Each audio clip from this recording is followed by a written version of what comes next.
Ladies and gentlemen, it's time for the official coin toss. As the team captains of the Eastern and Western Division champions make their way to midfield, please welcome the Commissioner of the Canadian Football League, Mark Cohan. Joining the Commissioner today is the Honorable Donald Ethel, Lieutenant Governor of Alberta. The Scotiabank Kid Captains for Montreal, Massimi Pizziani; for Saskatchewan, Dawson Gottslig; and today's referee, Bud Steen.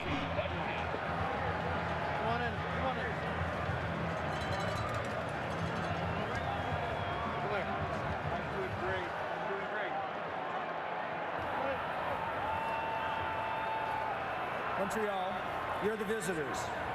You have the choice at the first half. Sorry. We have a head and a tail. What is your call? Tails has been called. Sir, would you please flip the coin?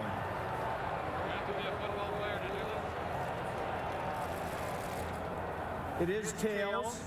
Montreal, you have won the toss. Do you wish to select this half? Montreal has chosen to receive the kickoff. Saskatchewan, which end do you wish to kick from? Montreal, please come around. Receive. Gentlemen, have a good game.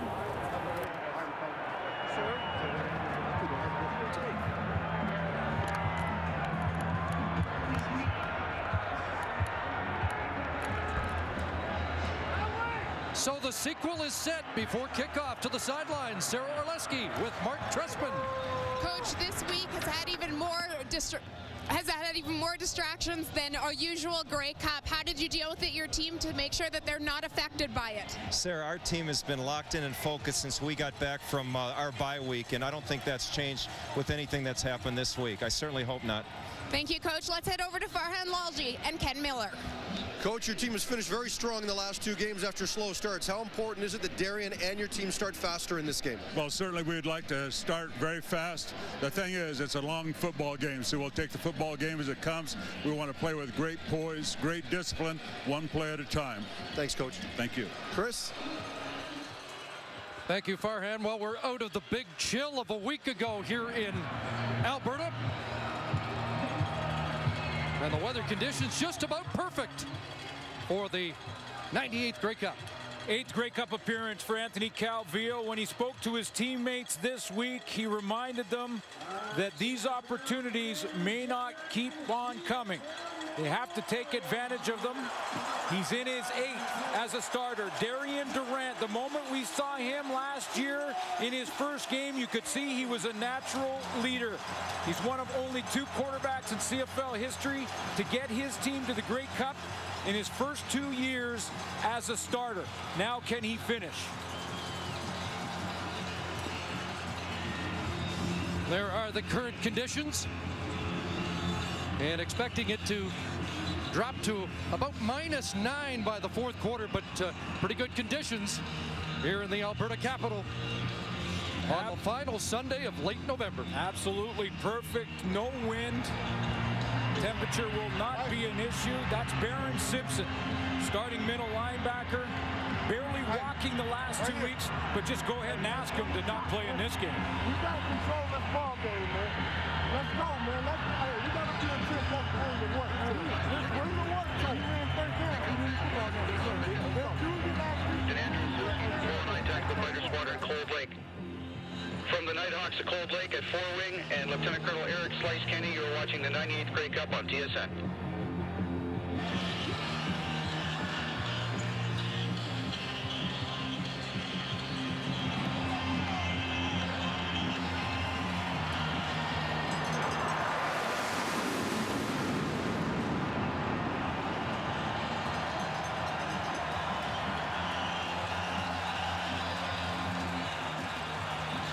Alouettes here for the 8th time in 11 years. It's the 3rd visit in 4 for the Saskatchewan Roughriders. The finish of last year's game now part of Grey Cup lore. How's this going to end? Eddie Johnson's got it on the tee.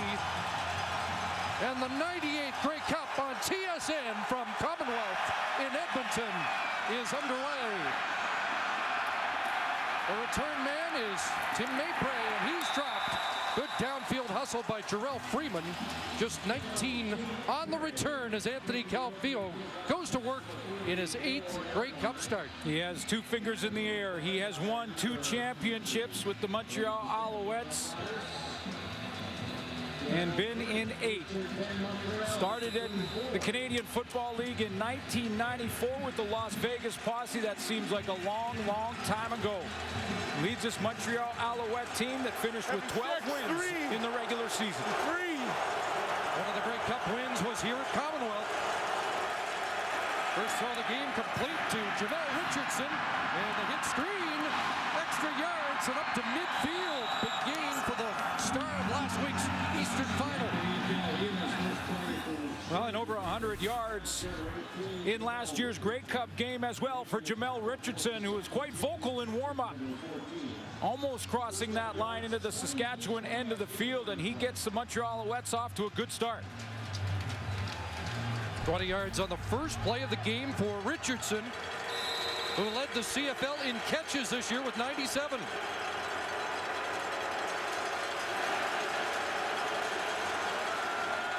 First down near midfield, and that pass skips short of the intended target, the fullback, Kerry Carter. Here's the starting lineup in the 98th Grey Cup for the Montreal Alouettes on offense. Avon Coburn will be in the backfield with Anthony Calvillo, the lone back. The receiving core, Brian Bratton and Kerry Watkins are the wideouts. Jamel Richardson, Ben Cahoon inside, and S.J. Green, the 5th receiver. Luc Brodeur-Jourdain is the center. Andrew Woodruff, Scott Flory, Jeff Parrott, and Josh Burke. Starting lineup brought to you by Rona, proud sponsor of the CFL. Rona doing it right. 2nd and 10. Quick hitter, Calvillo. The completion, Tad Cornegay. Quick tackle, which will stop Brian Bratton about a yard short of the first down. Early on decision time for Mark Trestman here. He's close enough that he's going to take a long look, and if you get inside of that yard, that they'll bring in the yardstick to take a measure, which usually gives that coach an extra second to make this decision. He's not even going to hesitate. He's putting his punt team out there. It's like about a yard and a half, and so Damon Duval will come out and kick the ball. Punt situation for the Alouettes, as they also elect not to try a 54-yard field goal early in this game. Ryan Grice-Mullen has dropped deep, and Duval will look for the corner. Weston Dressler's back there too, and he's got it.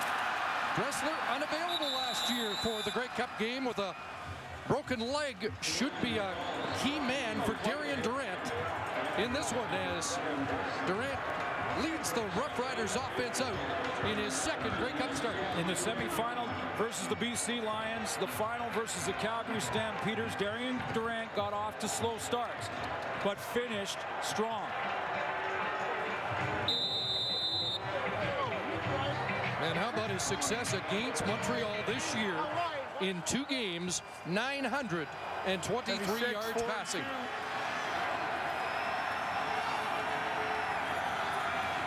Roughriders start at their own 14, and they give it to Cates. And Wes Cates just back to the line of scrimmage. Shea Emery, the middle linebacker, with the tackle for Montreal. There's Wes Cates in the backfield with Darian Durant in the starting offense for the Saskatchewan Roughriders. In the receiving corps, the wideouts are Chris Getzlaff and Kerry Koch. Inside, it's Weston Dressler and Jason Claremont and Andy Fantus, the leading receiver in the Canadian Football League. Jeremy O'Day, the offensive center. You got Best, Dan Goodspeed, Gene Mikowski, and Joel Bell. Diamond Ferry checks in for Montreal as Eric Wilson to the sidelines. 2nd and 10, Ferry off the edge, and Durant had to hurry the throw, and it's incomplete. And that's why the decision to punt. That's why Mark Trestman made that decision to win that field position battle early on. He gets the 2 and out from his defense, and now Ken Miller's squad's going to have to punt from deep in their own end and possibly even consider giving up a safety here early.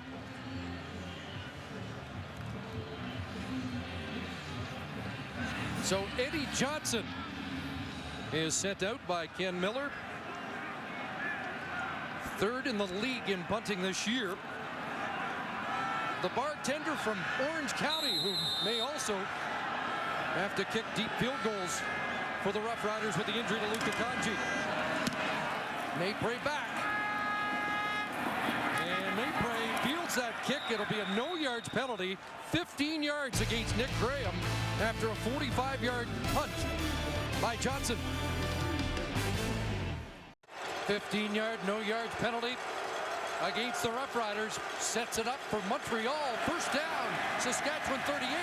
And Anthony Calvillo pulls it down, and he'll hook slide at the 30 and have 8. Take a look at the starting defense for the Saskatchewan Roughriders.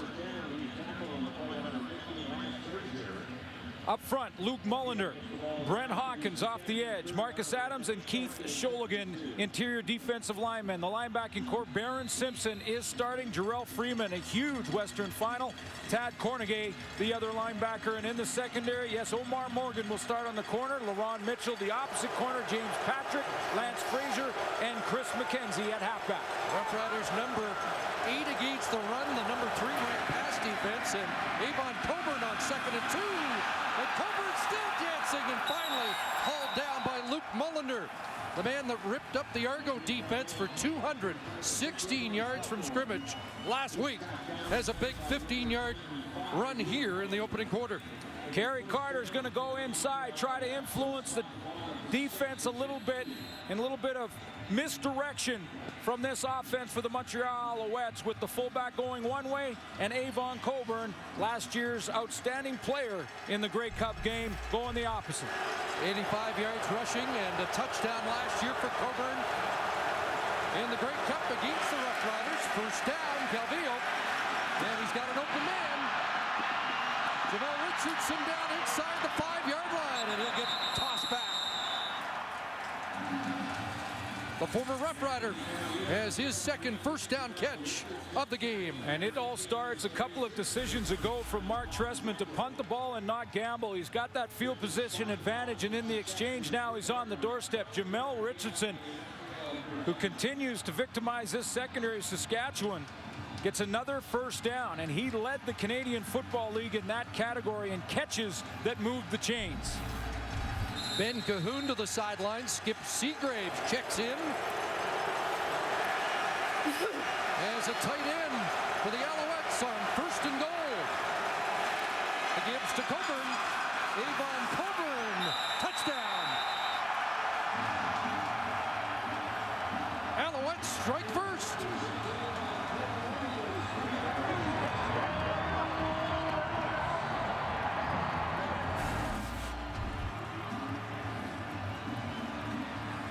Right to Avon Coburn. You've got to try down on the goal line to go ahead and run the football, safest play, and he goes off the right side of that offensive line in behind Scott Flory and Jeff Parrott. Good blocking at the point of attack, and they just power their way in for the first score. Third consecutive Grey Cup game that Avon Coburn has scored a touchdown. And Duval adds the extra point. Alouettes strike first in the 98th Grey Cup.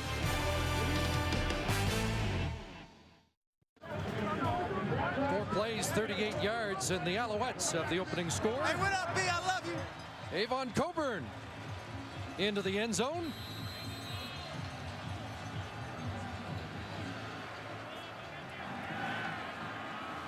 And Duval gets set to kick it off. Ryan Grace Mullen and Stu Ford are deep. And it will be the Regina product, Stu Ford. With a return to the 30, a flag flies. 20 on the return. And let's see if Darian Durant's backed up for a second straight possession. Yeah, field position advantage to the Montreal Alouettes so far in this game, and that started with the decision by Mark Trestman to punt the football. On the return, illegal block, Saskatchewan, number 99. It will be a 10-yard penalty and becomes first down.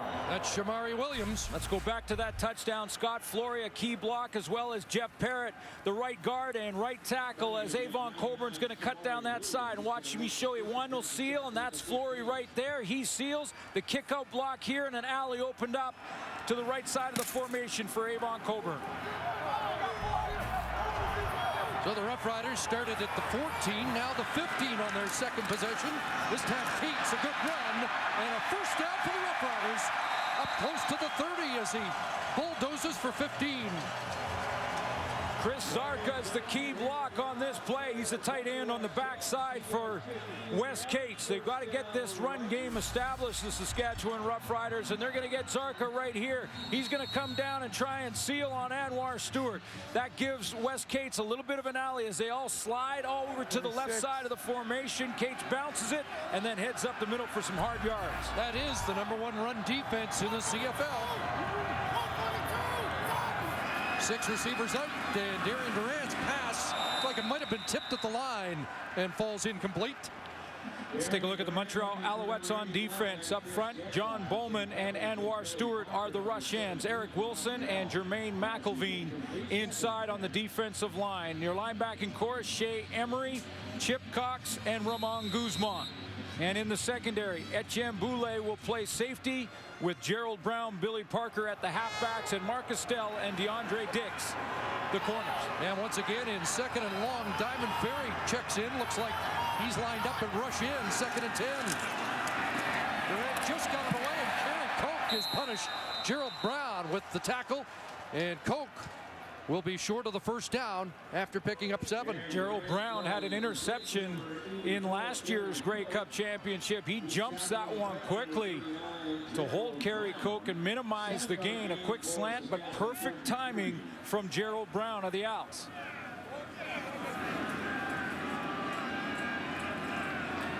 So Tim Mabray drops deep. Big kick return touchdown in the Eastern Final, and 2 missed field goal return touchdowns against Saskatchewan this year for #3 of the Alouettes.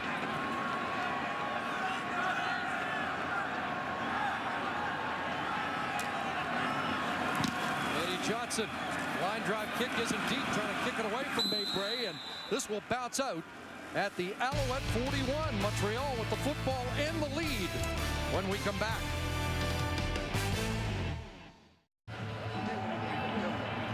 Avon Coburn the touchdown, and with more, let's join Sarah Orleski. Avon Coburn has made no secret of the fact that he hasn't been happy with his role in the offense this season. Coming off an all-star season and a Grey Cup MVP in 2009, he felt he wasn't figuring prominently enough into it, and he was letting it affect him and those around him. So throughout the season, Mark Trestman's had to call him in and essentially tell him, hey, check the ego and the attitude at the door. And whether they use him often during this past regular season or not, he always seems to figure prominently into their playoff picture. We saw 1 touchdown tonight, and we've already seen 160 yards on the ground last week in the East Final, and a touchdown. And there's the greatest Grey Cup connection in history.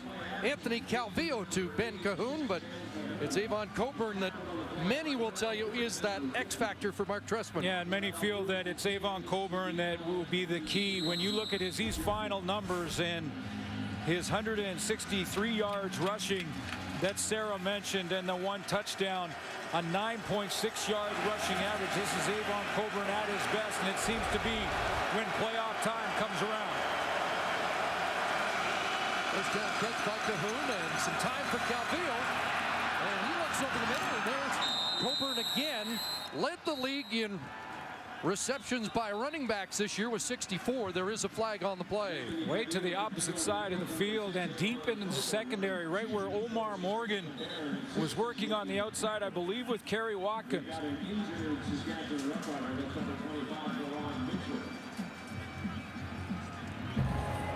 Illegal contact on a receiver before the ball was thrown.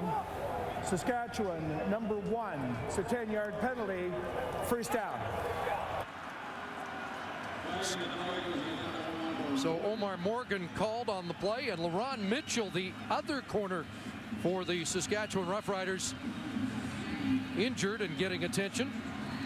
Let's take a look, first of all, at what Omar Morgan did on the outside.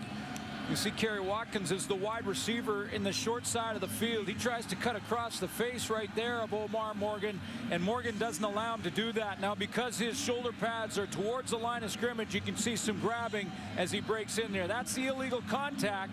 And now let's take a look at LaRon Mitchell, the wide side corner, and how he was injured. his knee and left leg. Not pretty.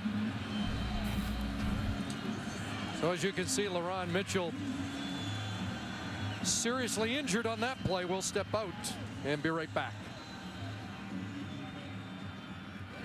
Grey Cup at this facility, and LaRon Mitchell still getting attention. Back in 2008, he suffered a broken leg and missed most of that year and the following year. And he will be carted to the Roughrider dressing room.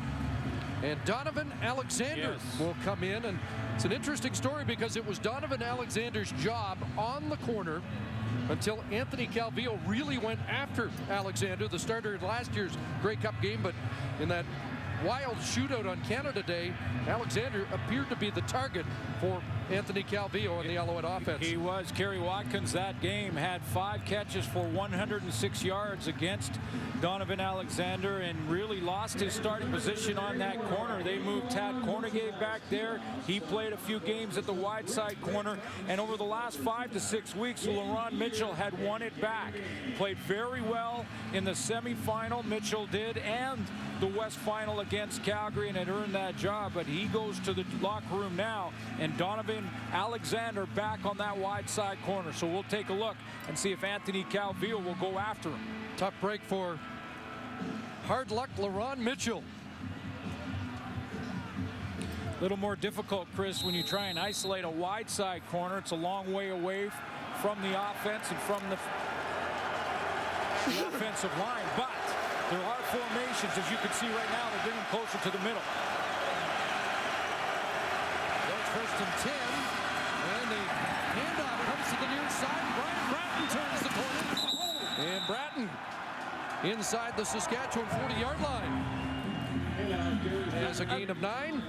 That's a play they will run a couple of times a game just to keep the defense honest when they put Brian Bratton there and they move him around the backside of the formation, just to try and make sure that the defensive line and linebackers cannot focus in too much on Avon Coburn. He gets the corner and gets around, and I was interested to see who lined up on Donovan Alexander on that first play. Even though it was a running play, they put Jamel Richardson on Alexander. But Bratton to the sidelines. They've got a 2nd and 1. And they do stay on the ground to Avon Coburn, and he's got some running room. Tripped up by Tad Cornegay. But the Alouettes have a first down close to the Saskatchewan 30. You mentioned the best combination in Grey Cup history, Anthony Calvillo and Ben Cahoon. Just amazing numbers when you think about his Grey Cup career. 44 catches, #1 all time. There's his yardage total, 632 yards in Grey Cup games alone. Outstanding Canadian in the 03 and 09 Grey Cup championship.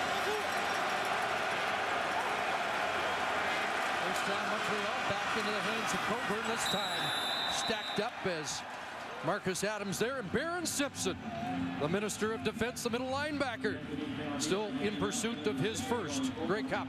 Well, he's been to 2, and Baron Simpson is gutting it out again. He did in the Western Final. He can barely walk and has barely been able to with an ankle injury the last 3 weeks since the end of the regular season. But just go ahead and ask him, try and tell him that he can't play in this Grey Cup game. You're not getting him out of there. But you know that the Montreal Alouettes will try and attack him and see if he can hold up. 6th play of the drive, 2nd and 8, and Anthony Calvillo didn't like what he saw. Montreal. And the Alouettes call timeout.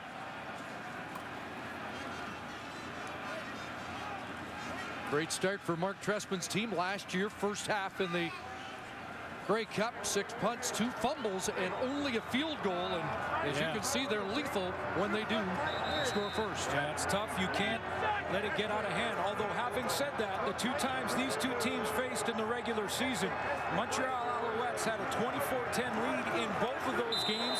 Saskatchewan came back to win 1, couldn't come back, but came close in the second. Down to the final play before losing 30-26 in Montreal. Now he's ready to go on 2nd and 8. Out of time, and the pass in the flat caught by Coburn, but again short of the first down. So the field goal unit likely to come on for Mark Trestman. Well, and a little bit of confusion in this Saskatchewan defense. Mike McCullough is trying to organize this defensive front seven, and watch how 45 is trying to get everyone lined up. He's trying to kick out linebackers, bring it in, Tad Cornegate, get organized quickly, and Anthony Calvillo takes advantage of that to the flat. So Damon Duval, if you need to be reminded, they winning field goal last year from 33 yards out. This will be from 31. Behind the holder, and Duval has missed it. So a missed opportunity. Duval has struggled in his career for whatever reason here in Edmonton. And he misses that attempt from 31 yards out. Like he just pushed that a little wide right. He didn't miss by much. But an opportunity, a bit of a momentum shift here for Saskatchewan if they can get a couple of first downs together. Let's go to the sidelines and join Farhan Lalji.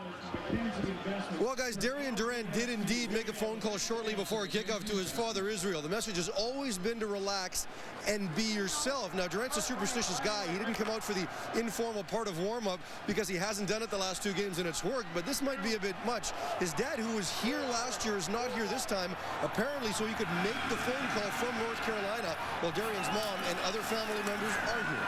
Started slow in the last 2 postseason games. He's got Weston Dressler, the guy we anticipate could have a big game here today based on his success in his last 3 against Montreal. Well, it was good that Saskatchewan got him out on the edge, because when you think of the 2 playoff games to get here, Darian Durant has got off to a slow start in both. In his first quarter, there's his completion percentage. You can see how much lower it is than the 4th quarter production when he finishes strong. Well, he was just a little too amped up in the first game against BC last week. Calgary gave him a different look than he was anticipating. Second and short, side out is it. And is that ball caught? It is. Great catch, Weston Dressler, to move the chains. Well, it was a great catch, Chris, because they weren't ready to throw and catch that football at that point. Due to the pressure off the edge, it looked like Darian Durant had to rush the throw coming from his right side. Play action there, and you could see the pressure coming off the edge. Now, he had to rush that one, and Weston Dressler just reacts and moves the chains. A big first down for Saskatchewan. Like Diamond Ferry is a key adjustment here for Montreal. We haven't seen him rush in like this against the Roughriders. Misdirection here. Durant will take off and now throwing wide open downfield is Jason Clement. And the Roughriders finally get traction on offense to the Montreal 32. And when this Rough Rider offense does get going, it's usually because Darian Durant starts moving around. He starts running. We saw the first throw of this drive where he got the edge and threw on the run to the right side. Now he's going to buy time with his legs again on the play action, on the play all the way around to Kerry Cope. Little fake there. You see him sprint out, move to his left, get on the run. That opens up a receiver because the defenders have to react to him running. 33 for Claremont, who was the overtime hero in the Western semifinal with a touchdown against BC. Wes Cates puts his head down and barges to the 25. 6 for Wes Cates. These 2 teams have put up some big offensive numbers when they played each other in the regular season. Double overtime game to kick things off on Canada Day in July. Doug Barry, the offensive coordinator, has got this offense rolling, and he's got it rolling, Chris, because he's moving Darian Durant around in the pocket. Full roll, letting him scramble out and extend the play. Interesting to see if Darian Durant takes off. He said he watched film of 2008 and saw Henry Burris beat the Alouettes with his legs. Pass blocked down. Andy Fantus. There's the top receiver in the Canadian Football League and the top Canadian with his first grab. Good matchup here. Billy Parker, the halfback, is 6 foot, 200 pounds, and Andy Fantus at 6'4". Good matchup as he just bangs it hard cut from that outside. On that right leg inside, a contested catch because Billy Parker's in pretty good position. for the Roughriders on the march. Sixth play of the drive in the final minute of this opening quarter. First and 10 at the 14. Durant looks for Dressler, and incomplete. Chip Cox might have got a hand on it. Well, we're starting to see the type of game that we saw when these two teams met in the regular season, and take a look at some of the numbers they put on the board when they faced each other. When you look at those numbers, we're talking about 2 games, just shy of 2,000 yards of offense in 2 games, 100 first downs and 161 points. They've been shootouts that have gone down to the wire. The Canada Day Classic, the 3rd highest scoring game in CFL regular season history. Second and 10. Durant with pressure into the back of the end zone. And incomplete, flags down. Getzlaff, the intended target. A flag at the back of the end zone, and quite frankly, surprised one wasn't called earlier, because it looked like Getzlaff was getting held up by the jersey.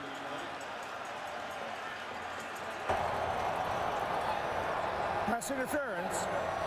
Montreal, number 11, fouled in goal. Automatic first down on the 1-yard line. Chip Cox called.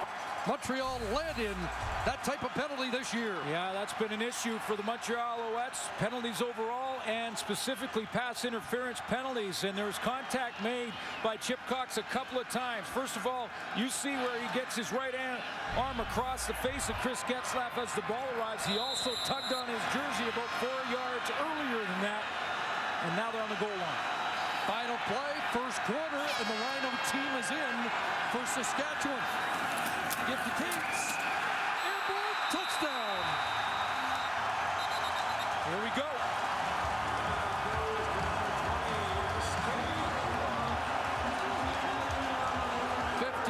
Of football in the books, and both teams have major scores.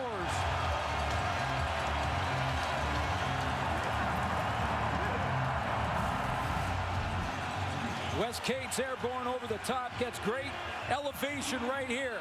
Up over the top of that front 7 and crosses the plane. The CFL touchdown leader in 2010. Hits Peter.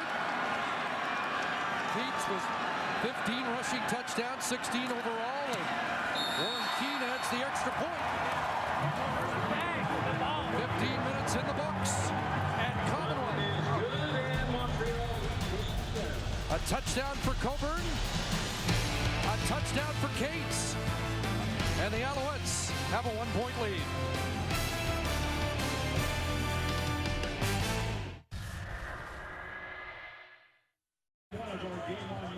Our first quarter numbers brought to you by Tim Hortons, proud sponsor of the CFL. Well, the type of game we thought we would see between these two teams, 7 first downs each. The one number I think people should keep their eye on is those rushing yards by the Montreal Alouettes. Early in that first quarter, they established Avon Coburn. Let's keep our eye on that one.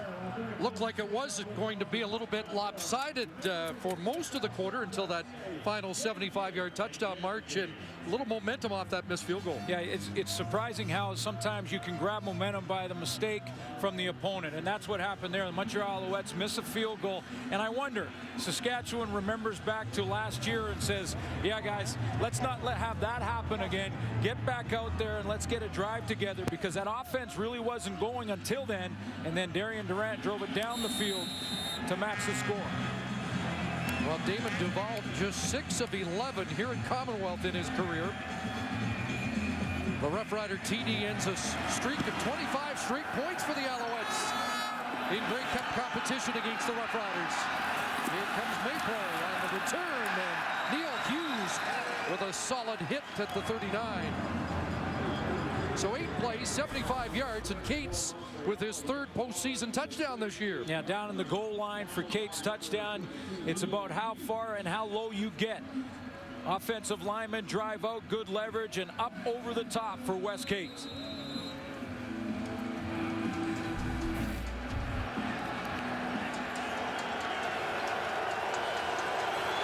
Back to work goes Anthony Calvillo. Bunch formation to this near side. Calvillo looked that way, and he's brought down. There's Jarrell Freeman, who has really become a force. Defensive player of the Western Final with 9 tackles and a quarterback sack. Well, and let's not forget, for Saskatchewan, maybe the most important play is he comes off the edge. Jarrell Freeman, number 50. He's going to come around and work on Avon Coburn, a mismatch that favors Saskatchewan. And let's not forget that fumble recovery by Jarrell Freeman. Otherwise, it may not be here. Aren't here. Loss of 5 on the first sack of the game. 2nd and 15. 3-man rush. Calvillo has it batted down. Knocked down, and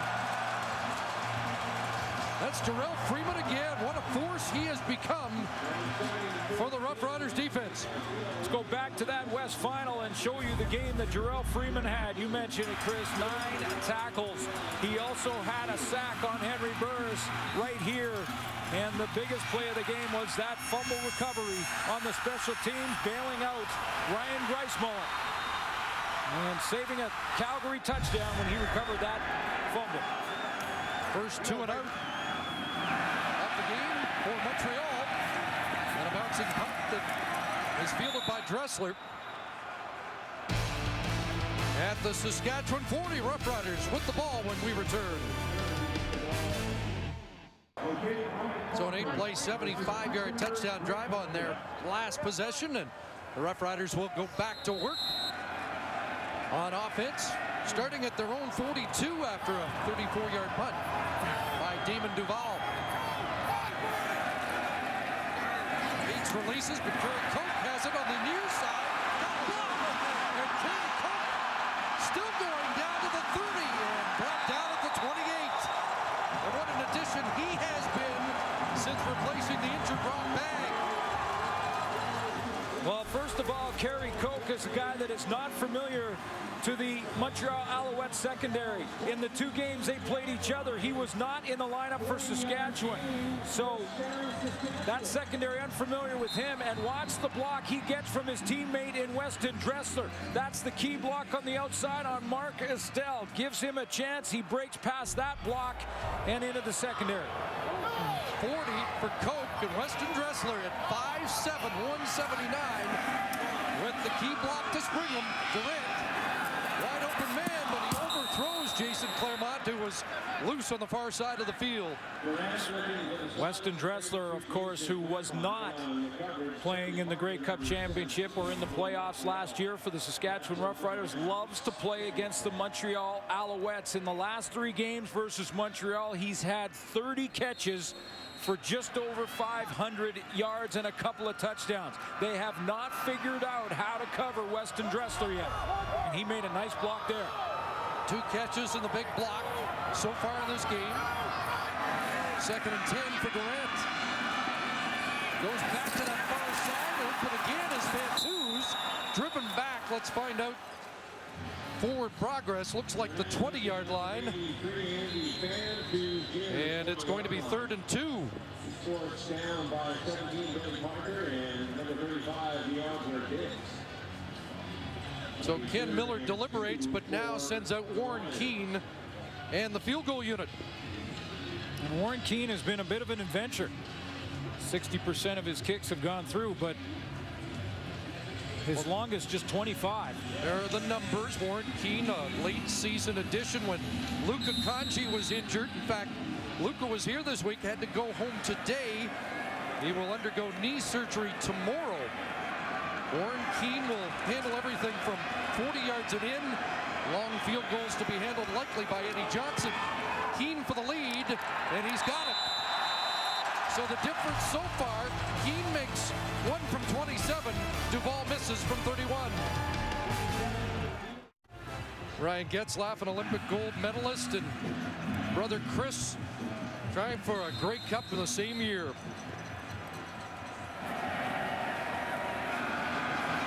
Alouettes opt to accept the kickoff. After the field goal, it'll be Mabry from his 10. And a good Tim Mabry return across the 40. as we check back in with Farhan Lalji. Chris, as devastating as last year's loss was to most members of the Saskatchewan Roughriders, the one player who was over it immediately was linebacker Mike McCullough. That's because in February of the same year, he lost his 3.5-year-old son who'd been suffering from Duchenne muscular dystrophy due to seizures in the night. He passed away at such a young age. Now, McCullough wears a tattoo of his son, whose name was Cole, over his heart, and he told his players that if that is the worst day of your life, you've lived a pretty good life. This past summer, when Corey Banks of the BC Lions lost his young son, he reached out to Corey Banks and tried to share with him the losses that both of those men have suffered. Darrell Freeman with the knockdown there. Mike also wanted us to extend happy birthday greetings to son Joe, who is turning 4. It just turned 4 this week, and Mike's been in the Grey Cup 3 of the last 4 years, so he keeps missing Joe's birthday. He's got a lot of playing time throughout these playoffs with Barron Simpson on the limp and playing sparingly over the last 2 games. So Mike McCullough has seen a lot of action, and he stepped in and played very well in that linebacking core. He's a quarterback of the defense. You can see him directing traffic now. The Jake Godard Veterans Award winner, one of the classiest men in the league, Calvillo, 2nd and 10, guns it in, and S.J. Green has his first catch, a first down for the Alouettes across midfield. He has become S.J. highlight reel Green with some of the catches he has made, including the very first game of the regular season when these 2 teams met, and he caught a 2-point convert at the back of the end zone. Just spectacular, and the best catch in some time. And S.J. Green makes a key one there because the momentum was really shifting in Saskatchewan's favor. Really carved a niche in that Alouette offense. In fact, leading the receivers with 10 touchdowns. Skip Seagrave back in, number 55, as they go double tight end. Protection breaks down, and Anthony Calvillo is sacked for the 2nd time in the game. This time it's Bruce Grove native Keith Sholigan. No, nothing fancy from what Keith Sholigan is going to do here. He's working on Andrew Woodruff in the middle of your screen here, and it's basically just one-on-one up against Andrew Woodruff. Good push, just continues to keep those legs churning and collapse the pocket on Anthony Calvillo. Sholigan had a fumble recovery in last year's Cup game. Loss of 6, 2nd and 16. And now Calvillo's going to have to fight this partisan Rough Rider crowd at Commonwealth.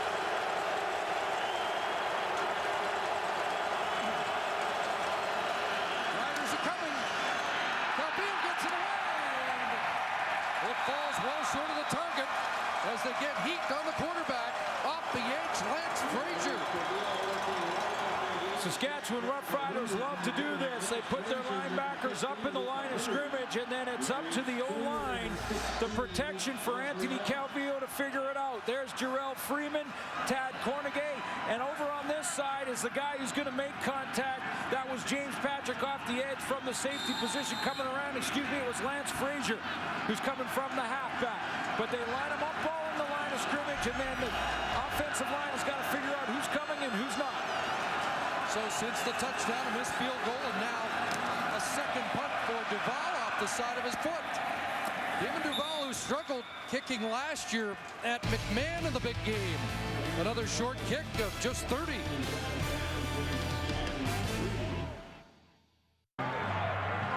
So it's the Rough Riders by 2. We've just passed the 6-minute mark of the second quarter. Alouettes had the early momentum, and now it has shifted behind the Western champions, who send 4 receivers wide to the right. A lot of time, and now Durant throws it away. Eric Wilson, Anwar Stewart bearing down at the end. The leading receiver in the Canadian Football League in 2010 was Saskatchewan's Andy Fantus, all Canadian at the slot back position, and first Canadian to do it in some time. And there's the leaderboard in the receiving category. 1,380 yards for Andy Fantus, which will really inspire young Canadian football players in amateur football in this country. First top Canadian for Saskatchewan since your old teammate Ray Elgart. Second and 10. And Durant can't find anybody. Takes off. And tries to run over Gerald Brown. See how far he got. Gary Cook is trying to help the officials and move them closer to that marker. Looks like he's going to be a long yard away. Darian Durant did this in the West Final against Dwight Anderson, the corner, and it's really what kick-started their offense. He did not run out of bounds. He's not running out of bounds in this game either. Gets to this outside and sideline, and he goes right after the defensive backs of Gerald Brown. Leading rusher among all CFL quarterbacks, and last year in the Grey Cup game, he ran for 57 yards and a touchdown. 51 in the final a week ago. So Eddie Johnson forced to kick on 3rd and 2.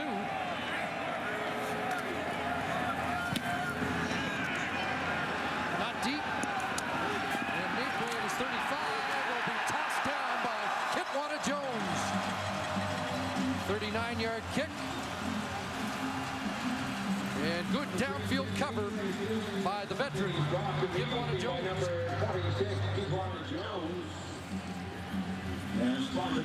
Anthony Calvillo, the veteran, quick starter. But since then, the Roughriders have made some defensive adjustments. Well, the adjustment has been number 50. Jarrell Freeman has just stepped in and made some plays, and that's how those numbers have changed of late for the offense for the Montreal Alouettes. Jarrell Freeman is imposing his will on their offense. Not a starter for the Roughriders till late in the year when Sean Lucas was injured. Coburn on the ground. And Avon Coburn tossed forward. Jarrell Freeman another tackle as Coburn gets to the 42. And injuries in the linebacking core that forced Jarrell Freeman into the lineup, but boy, the Saskatchewan Roughriders happy he's there. A big Western final, and this has been the highlight so far in this game, and we're not finished a half of football yet in the Grey Cup. Jarrell Freeman is the reason that this offense has sputtered over the last couple of series. Mike McCullough told me a couple of days ago, Freeman has been so impressive of late, they're worried now they might lose him. He might be looking to follow Cameron Wake south of the border. He has become an impact defensive player. 2nd and 3, Coburn, and Freeman there, Baron Simpson there, but how about Coburn falling forward, and looks like he should have enough to move the sticks. Well, he's going to get that on his own because he ran right into the arms of Jarrell Freeman again as he tried to cut back, and Freeman sealed that backside. Now, they didn't need a lot, and Avon Coburn fell forward. A little second effort from Avon Coburn at just 5'8", 205 against the big linebacker. Coburn 6 carries, 39 yards so far. And enough for a Montreal first down.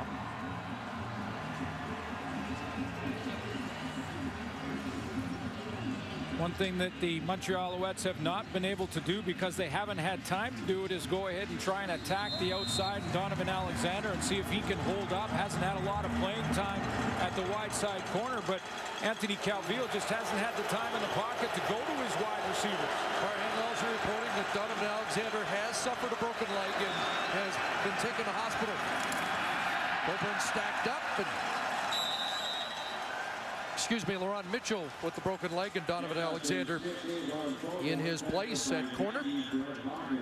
But in order to get that passing game going and to try and push the ball a little bit deeper, Anthony Calvillo needs time in the pocket. If they want to go and try and put Kerry Watkins or Jamel Richardson out on Donovan Alexander and try and go deep on him, you need a few seconds, a few steamboats back there to make that happen. And that pocket has collapsed around him too quickly so far. 2nd and 10. And they screen to Coburn. A little bobble there may have disrupted the play as Mike McCullough and Byron Bullock bring him down short of the first down. This time Saskatchewan shows blitz up front. They're going to bring Byron Bullock, who gets some playing time in second down situations, and Baron Simpson up to the line of scrimmage and then drop them out of there. So basically they dropped underneath and were able to rally to Avon Coburn on that screen. So another punt situation for Montreal. With Dressler back. Duval better kick. And Dressler with a good return. Weston Dressler up across the 40-yard line. Martin Bedard takes him down. Well, we mentioned Andy Fantuz leading the league in receiving and the top Canadian, and proud of those accomplishments. Being Canadian, I am proud. I am proud of it. I hope it inspires a lot of younger Canadians to work harder and be better at whatever they're doing. But you know, for me, I share this with my teammates. I wouldn't be here. I wouldn't be leading the league without my teammates. Top Canadian in the 07 Grey Cup. Heats. Straight ahead, close to the 45. You know what it does, though? There's a lot of amateur football players in this country that look up to Canadians anyway. But when they can lead the league, when they become a star, like Andy Fantuz has become a star, it even makes those dreams become bigger for amateur football players. They look and they think, not only can I play professional football in my country, but maybe I can be one of the best in the Canadian Football League in my country. And that's really going to inspire some young athletes from coast to coast. Every 6, 2, 2, 2. 5 for Cates and 2nd and 5. Short drop and the quick hitter. Is that a catch? It looks like it is.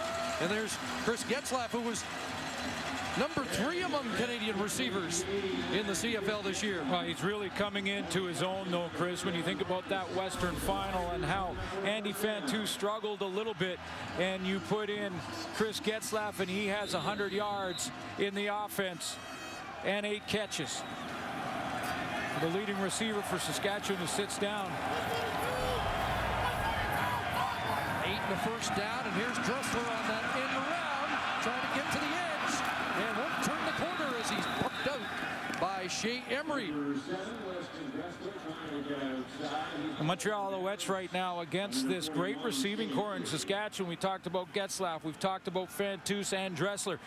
Because there's so many weapons, the Montreal Alouettes, who all season long like to play man-to-man, have now started to play a lot more zone defense, giving some room for those receivers underneath and trying to protect against that deep ball, something that's not what they're used to playing and didn't play during the regular season. They like man. Was some concern about that defense when they gave up 100 points in the last 3 games of the regular season.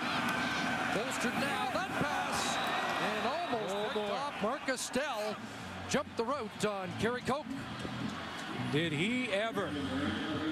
Couple of plays in a row where Darian Durant was throwing it underneath. We saw the Getzlaff catch, and if this is similar where Kerry Coke is just going to sit down, a timing route from Kerry Coke. But the Montreal Alouettes, Mark Estelle has seen enough. He sort of sits on it, knows it's going to be that hot route, that little sit-down route on the sideline, and he jumps it, almost has an interception. If he hangs on, no one's catching him. Got that smile on his face like he just missed a big opportunity. 4 interceptions on the year for the veteran Estelle on the corner. Does force a kicking situation, and Johnson will punt it away to either Mapray or Bratton. It will be Mapray. And Tim Mapray up over the 25-yard line.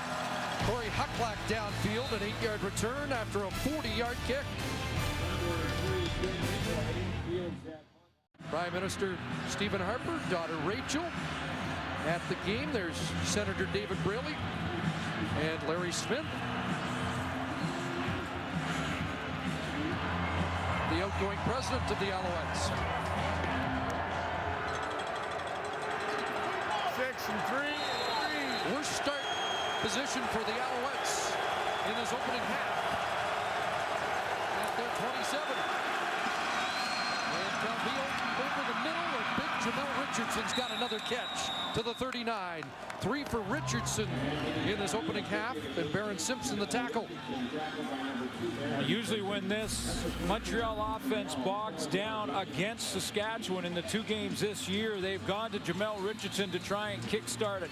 And now he just sits down in that defense. Baron Simpson rallies to him, but not till Richardson has a first down. Richardson led the CFL in second down conversion catches and was second in yards after the catch.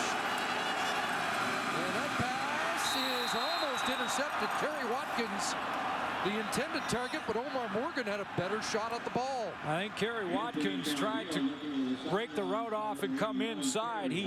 It looked like that was a timing throw where Anthony Calvillo is throwing it before Watkins comes out of his break on the sideline. Watkins decided to turn inside instead of outright. Here, he kind of falls inside, and Omar Morgan has the best chance at it. Omar in his 11th year, still looking for his first cup. The only season he was not a Roughrider was 2007 when Saskatchewan won, and he was an Edmonton Eskimo. Big pressure. Calvillo got it away. S.J. Green, another highlight reel catch. And now they're saying incomplete, and the Alouettes are going to argue. I think one official's going to overrule. And they are now going to spot it as an S.J. Green catch. Both the head coach is going to want to take another look at that, and that looks just like his catch at the back of the end zone in that first game on Canada Day. Now, did he catch that football, or did it touch the ground? Well, now they are waving it off, and I don't think the Alouettes are going to challenge the call. At 2 different angles by officials, and this angle shows you that ball did hit the turf despite the brilliant efforts of S.J. Green. Slipped through there. He doesn't have control now, and the tip of the ball does touch the ground. That's no catch. Boy, that was almost shades of the end zone on Canada Day.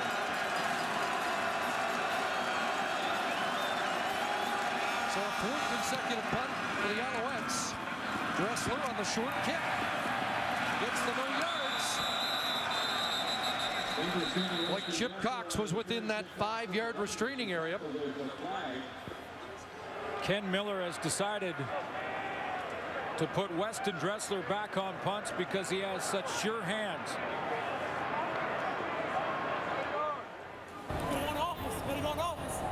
Holding Saskatchewan, number 27. It's a 10-yard penalty and first down. So Chip Cox was okay, and Nick Graham gets the call, and that'll march it back 10 yards deeper into Saskatchewan territory. After the adventure in the special teams and the punt return team in the Western Final with Ryan Greismullen, we've seen Weston Dressler returning kicks with sure hands. Now that penalty pushes Darian Durant back a bit. Turned into a defensive struggle here in this second quarter. Getzlaf a catch, gets away, and more flags fly. It'll be a face mask against Chip Cox.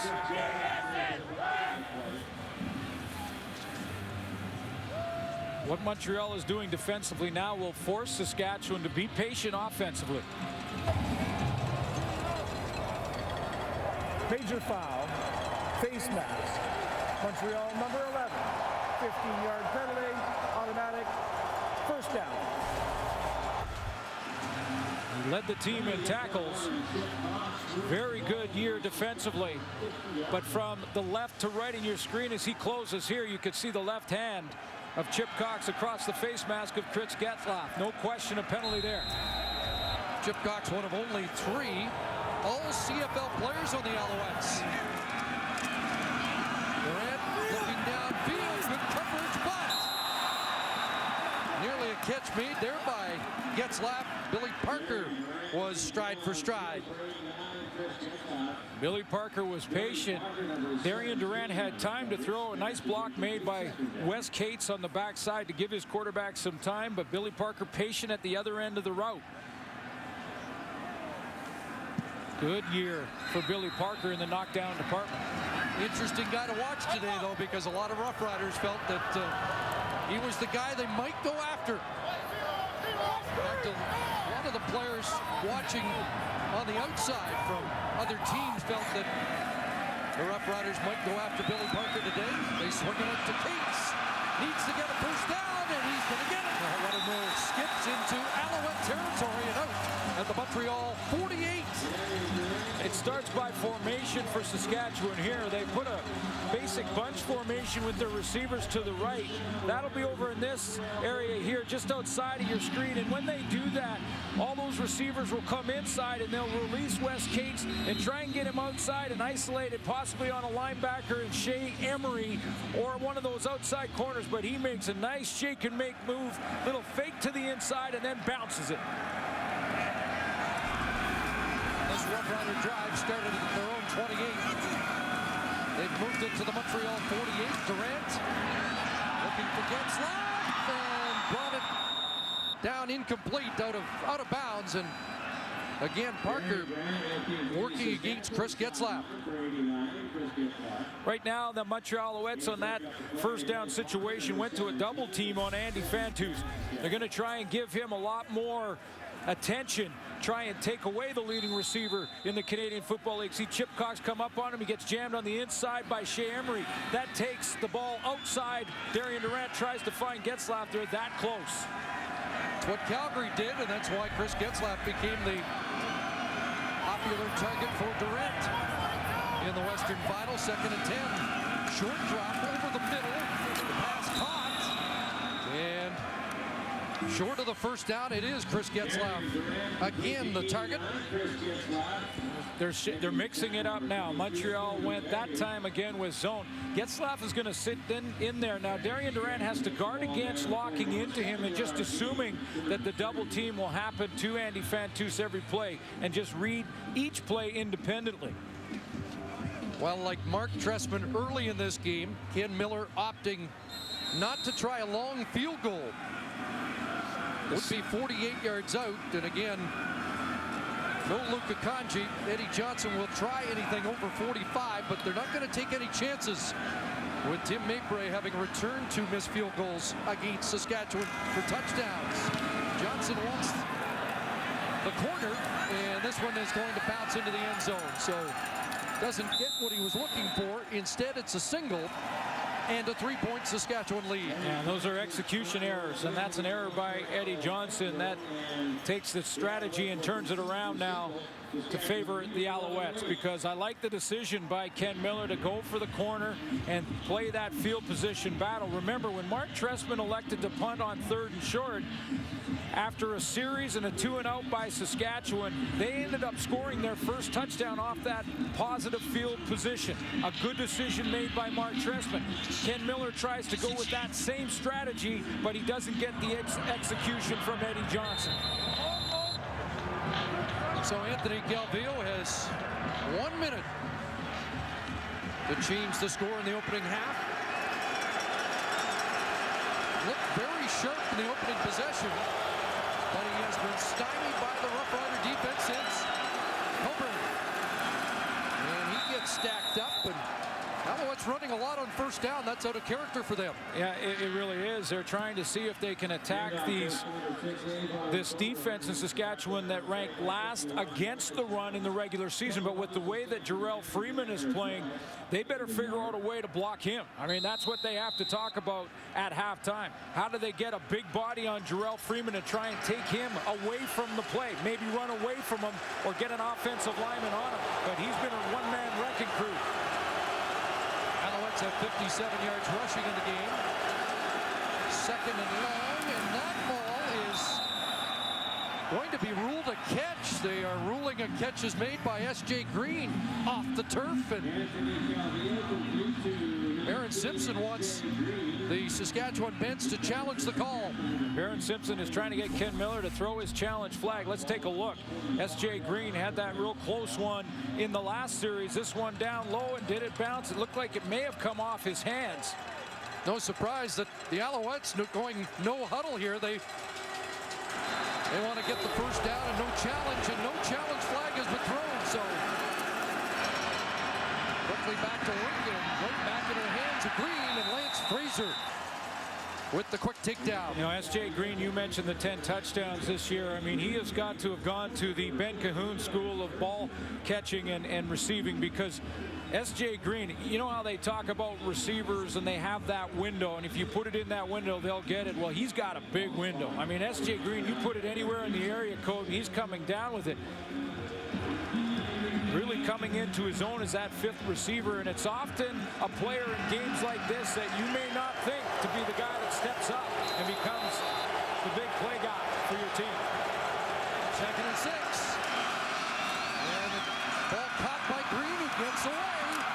And S.J. Green has another first down as the Alouettes try to get into scoring position. If you didn't watch the Canada Day fireworks, S.J. Green made the play of the day and maybe the year. Double overtime. The Alouettes had to get this 2-point convert after that to keep the game alive, and S.J. Green, unreal. Calvillo running out of time, threw them away, and flag down, and this is going to be a holding call, which will march it back 10 and out of field goal range. When you get to about 4 steamboats, 5 steamboats, 2 things are going to happen. You're going to draw a holding call, or you're going to get your quarterback sacked. Holding Montreal number 54. It's a 10-yard penalty. Repeat, first down. Jeff Barrett, the big right tackle out of So much for throwing a turf. He's working on Brent Hawkins. One-on-one, the right tackle gets his hands up over the shoulder pads, and it's pulling that jersey as that play extends too long. So 4 seconds remain in the half. Roughriders have 4 defenders very deep. They'll throw it underneath, and it's dropped. Ball dropped by Kerry Watkins on the final play a year ago. After 30 minutes, the Roughriders led 17-3. After 30 minutes here tonight. Montreal Alouettes have to find a way to block Jarrell Freeman defensively. Darian Durant, haven't seen him run yet that much in the first half. Wouldn't be surprised to see it in the second. 3-point Roughrider lead as we check in with Farhan Lalji and Ken Miller. Coach, it looked in the second quarter, or in the first quarter, that Darian Durant was starting to get things going offensively. What happened in that second quarter? Well, you know, the game kind of changed a little bit on us. In the first quarter, we had a tough time getting them stopped. And then in the second quarter, we did make a pretty good drive and get a score. So we're going to be all right. We just need to play hard for the next 30 minutes. Defensively, teams don't often try to blitz to pressure Anthony Calvillo because of how quickly he gets the ball out. How were you able to pressure him? Well, with our special blitz, the Etcheverry blitz scheme that we have. Thanks, Coach. Thank you. All right, now let's check in on the other sideline where Sarah Orleski has Mark Tressman. Coach, defense has reigned supreme in that first half. What's the biggest challenge facing your offense? Well, the biggest thing is we got to continue to work at keeping AC clean. He's taken a few more hits than we would have liked. They're bringing the house quite a bit, and we've got to get rid of the ball, and we're doing that. And then when we get the opportunity, we got to make the play. Thank you, Coach. You bet, Sarah. Well, we thought there'd be plenty of fireworks. We had touchdowns from the 2 running backs, Gates and Coburn, but it's a defensive battle after 30 minutes. Roughriders lead at 11-8. 98th Grey Cup halftime coming up next. Grey Cup 2010. Right. Oh yeah, it's here. It's right now. You gotta go get this. This is it, baby.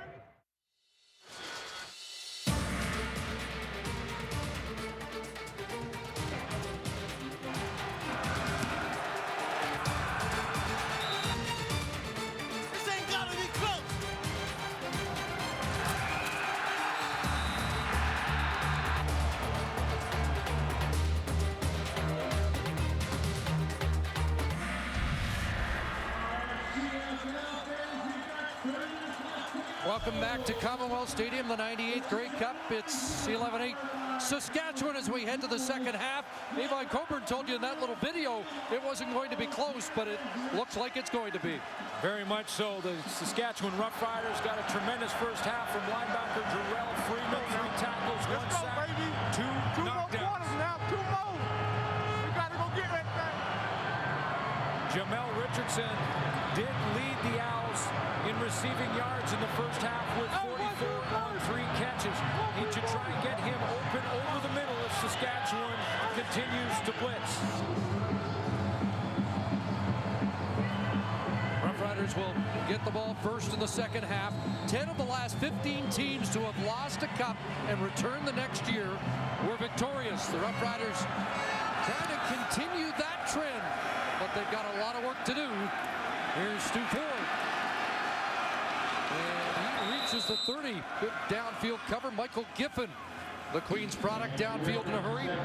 Let's check Darian Durant's numbers first half. Here's what he's done. 11 of 19, 144 yards, 2 completions over 30 yards, so he did push the ball. What he hasn't done is run with it very often. Just 1 carry for 8 yards in that first half. And we talked earlier about how much more comfortable Darian Durant becomes when he starts to run around with the football, and how much more dangerous this offense looks when he does.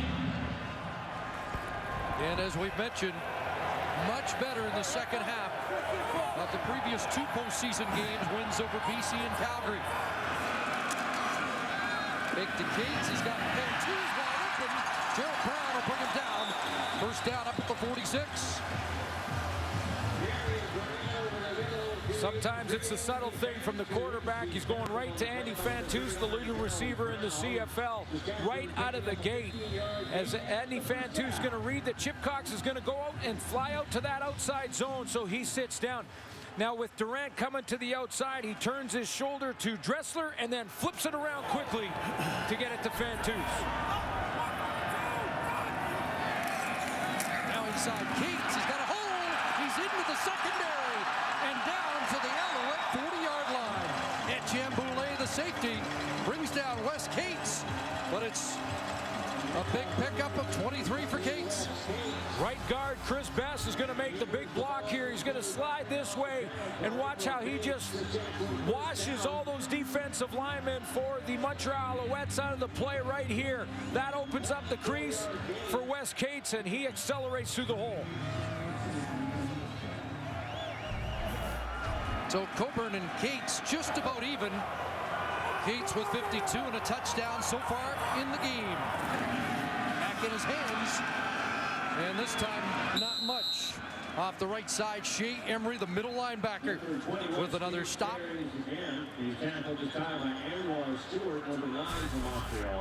Out of UBC, Shea Emery in the middle linebacker spot. Watch how he'll step up and play it. This is textbook middle linebacker play. That's called scraping to the hole. He fights around the block of Gene Makowski, number 6. Scrapes right in there, steps into the hole. Good tackle on Wes Cates. Roughrider just scattered from an I formation behind Durant. Short drop. And the ball broken up by Billy Parker on Chris Getzlaff as that matchup continues. And Parker does the job. That's called the hot route, as Chris Getzlaff, he recognizes that the blitz is coming from the opposite side. He's got to present a target quickly. Again, the timing by Billy Parker perfect as he comes up over the top. You mentioned earlier, Chris, they might go after him. They have, but he's responded.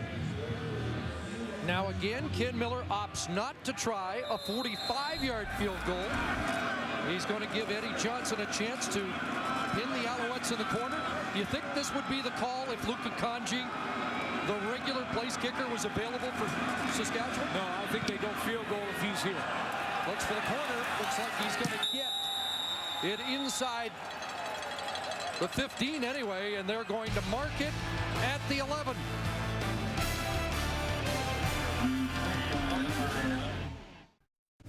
Great aerial view of Commonwealth Stadium, the city of Edmonton. Congratulations to the organizers of the '98 Grey Cup in Edmonton. As you would say, it was off the hook here this week. That it was. Congratulations, Edmonton. Good job. Here's Anthony Calvillo with the pitch to S.J. Green. Look out! He's been a handful, gathering momentum and across the 30-yard line to get the Alouettes out of a hole. So what do you do offensively if in the first half you can't push the ball deep because the pocket is collapsing too quickly? Well, you go right away to a quick passing game, little hitch screens, this one to S.J. Green. Now in that first half, S.J. Green had 4 catches. 3 of them went for first down, so he is moving the chains when he gets his hands on the football. couple of touchdowns in the regular season against Saskatchewan. So 4 first downs for S.J. Green, and this one buys them some breathing room. Calvillo stands in, a low delivery, incomplete. Wanted Jamel Richardson. Anthony Calvillo looking for number 18, Jamel Richardson, number 14, James. Montreal Alouettes, when you look at their Grey Cup history of late, have not got off to good starts. 0-5, just 1 point in the first half versus the Edmonton Eskimos. Last year, just 3. Of course, they had 17 in the final 8 minutes last year. Anthony Calvillo won here in 2002 with only 35.5% completion percentage. Flag down, and that ball away, and the fullback Terry Carter's got it. And Carter will be brought down short of the first down. We'll check the flag. And we haven't had many to sort out so far in this game. Well, in the first half, Montreal had 3 for 38, Saskatchewan 4 for 45 yards. Call against Montreal.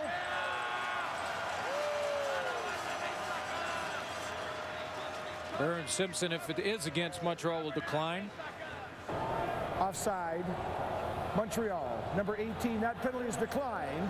It becomes 3rd down. So it was Jamel Richardson. It will be declined, and the punt team will come on for the Alouettes. The Roughriders let the play stand. The ball started at the 49-yard line, making it 3rd and 2 for Montreal.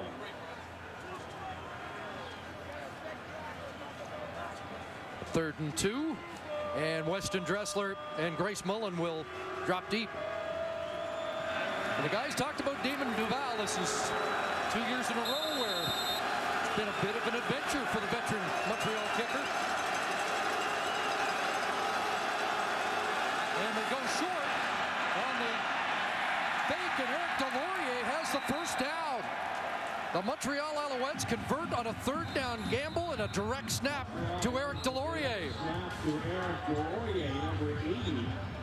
Damon Duval, when he was back in that punt formation, was glancing to the right side, and Mark Trestman decides to gamble here on 3rd down and go for the fake. Surprises Saskatchewan.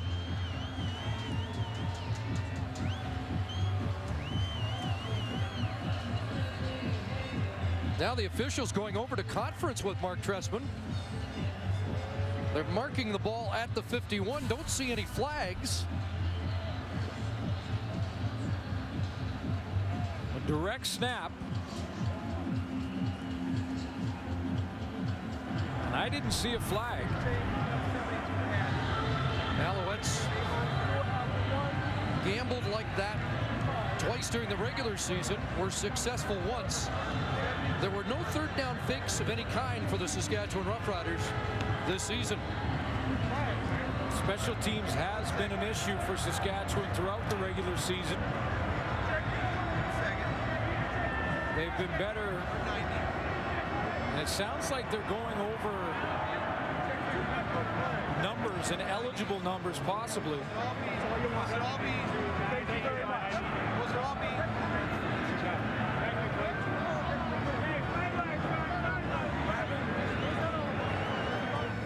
They wanted to make sure there was no personnel issue with eligible players on the field, and apparently there were no issues.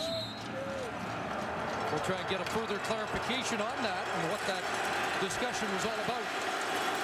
Turns out to be a 10-yard run for Delorier. And the Alouettes hold on to the ball, and that could be a momentum changer. Whoops, trouble for Calvillo, and he threw that away. Well, they tried a little gadget play, but there was plenty of pressure on Anthony Calvillo, who avoids the sack. You know how sometimes you say you can read someone's eyes? Maybe it's a quarterback. Watch Damon Duval before that fake. He look at him. I'm looking to the right. I'm looking to the right. Is it open over there? He glanced twice over there, and the Saskatchewan Roughriders didn't notice. And the call and fake executed well by the Montreal Alouettes. Now, can they convert and continue with the momentum after picking up that first down?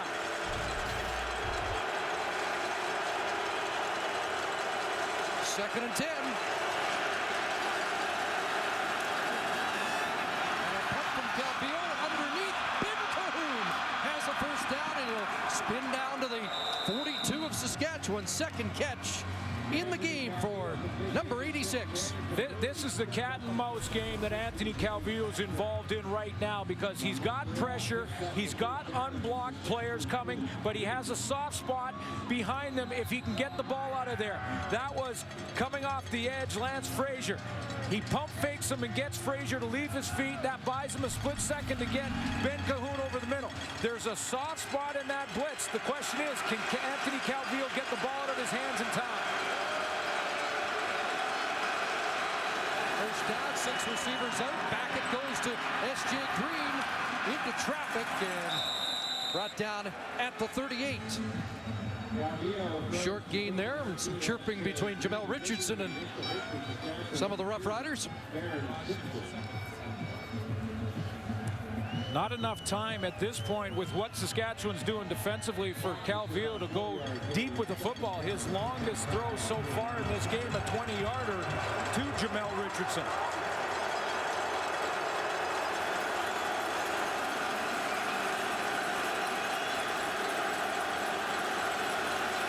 Second and 7. And now Calvillo on a roll, and he's taking off with Mike McCullough in pursuit, and he skips out at about the 31-yard line and should have the first down. You know, when Anthony Calvillo led his team to a win versus the Toronto Argonauts in the Eastern Final this year, he was interviewed by Sarah Orleski on the sideline right after the game, was very emotional, was in tears. I know he's been to 8, but don't tell me this one doesn't mean just as much as any one of them for Anthony Calvillo. He gets to the corner, he's got a linebacker chasing him, and picks up a key first down. And he still takes a little exception if you don't think he has that scrambling ability.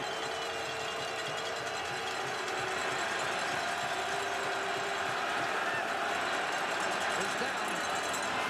And into the hands of Kerry Watkins. Pulled down by Byron Bullock. It is amazing resume for Anthony Calvillo. All-time Grey Cup records as a starting quarterback. 8 starts. TD passes 9. Over 2,000 passing yards in Grey Cups alone. Of course, 2002, right here at Commonwealth Stadium, he was the Grey Cup MVP.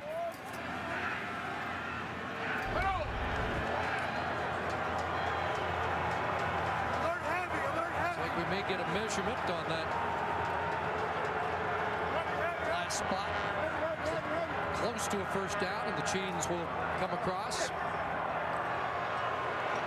Cody, that was a what down? That was a second down. That was 2.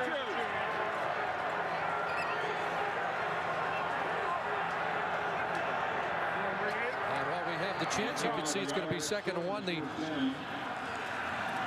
officials conferred with Mark Trestman to make sure they had enough eligible numbers playing in the right positions during that 3rd down gamble.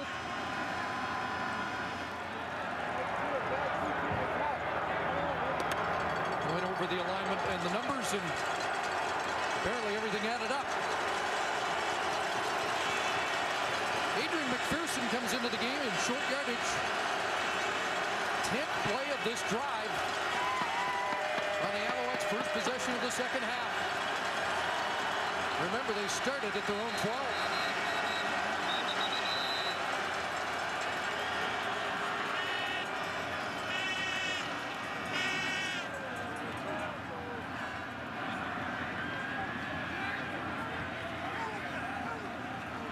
And while the officials again meet, Roughriders decide to go to a different alignment here, and they better hustle.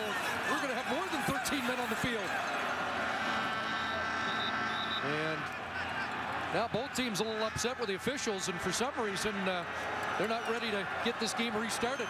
And now Mark Trestman wants to speak to the officials. Out there, we have 2nd down. I think you heard the officials talk about 2nd down, but there is 3rd down on the marker to the right side, and on the score clock. So, and the exchange of players on the defensive, it should only be 2nd down.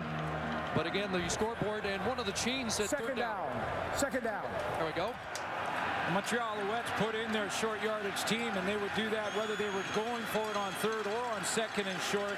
But it looked like Saskatchewan was trying to change personnel, but they have to get that sideline marker corrected before they snap the football. So they have now. It's showing second down. Ken Miller wants to change his defense again, but 4 of the defensive players who are coming out have been weaved back to the bench. We're finally ready to go. And the first will just plunge ahead. And should have it. Mark Tresman, 3 years with the Montreal Alouettes. All 3 years have them in the Grey Cup Championship and has won one last year. Who has said when he first arrived in Montreal that he's not in the football business, he's in the people business. And that his quarterback is the key to success. He said this week in Grey Cup preparations that Anthony Calvillo is the best quarterback that he has ever worked with in his football career. And there are some big names on that list, folks, including Steve Young of the San Francisco 49ers. Just been a regular season record of 38 wins, 16 losses, Calvillo. And along the sidelines, got Kerry Watkins again, working against Omar Morgan, and the Alouette march continues here. Another first down. Something that Anthony Calvillo has not seen much of is time in the pocket. And when he has time, he will dissect your defense. He allows Kerry Watkins that time to work Omar Morgan in the route running. You're going to get a nice look at it here. Omar Morgan has got to protect the inside of the field. That's the closer throw, so he plays hard inside, and Kerry Watkins works back to that sideline. Second trip inside the 24. Montreal, they scored on their first and goal. Calvillo pumps and is brought down. Couldn't get it away, and it's the 3rd sack of the night for the Saskatchewan Roughriders. And this time he's working against the All-Pro and Scott Flory, 8-time All-Star, and Keith Sholigan is the guy who's going to work this time. He got his other sack from the opposite side on Andrew Woodruff. He goes against the 13-year veteran and works his way again, denting the pocket to a point where it just collapses. Anthony Calvillo can't find an open receiver, and he gets a second sack. Sholigan with 3 sacks the entire year has a pair in the biggest game of the year. And now it's second and goal from the 15. Calvillo stands in and throws incomplete. Too low for Ben Cahoon, and the Riders get a stop. This is what Saskatchewan defensively, Chris, is forcing Anthony Calvillo to do. He likes to play 5 receivers, but he's going to bring Coburn inside and play his fullback, Kerry Carter, inside as well. He's trying to maximum protect, bring 2 extra players in, and the Riders just go with 4-man pressure. So again, they're trying to play that cat and mouse game. When are they going to bring a lot of heat? When are they going to drop off? That time they maximum protected and didn't have to. So now Duvall on to tie this up.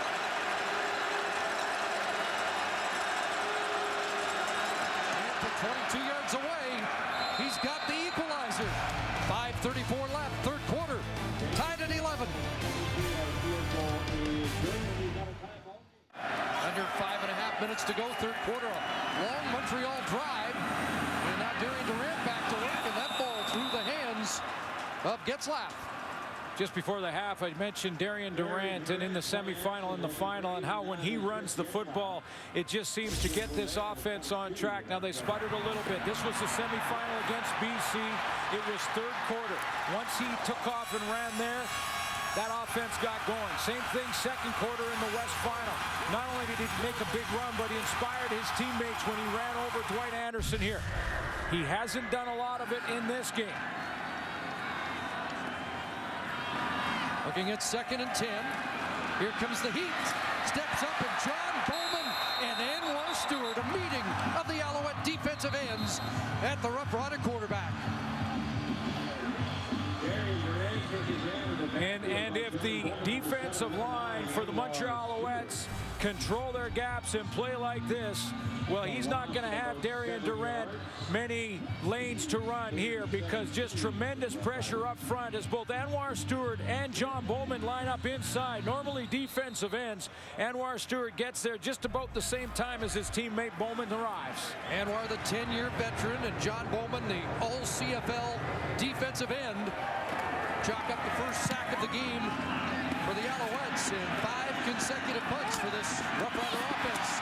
Maypray drilled at the 35, and Jarrell Freeman putting his stamp on this game.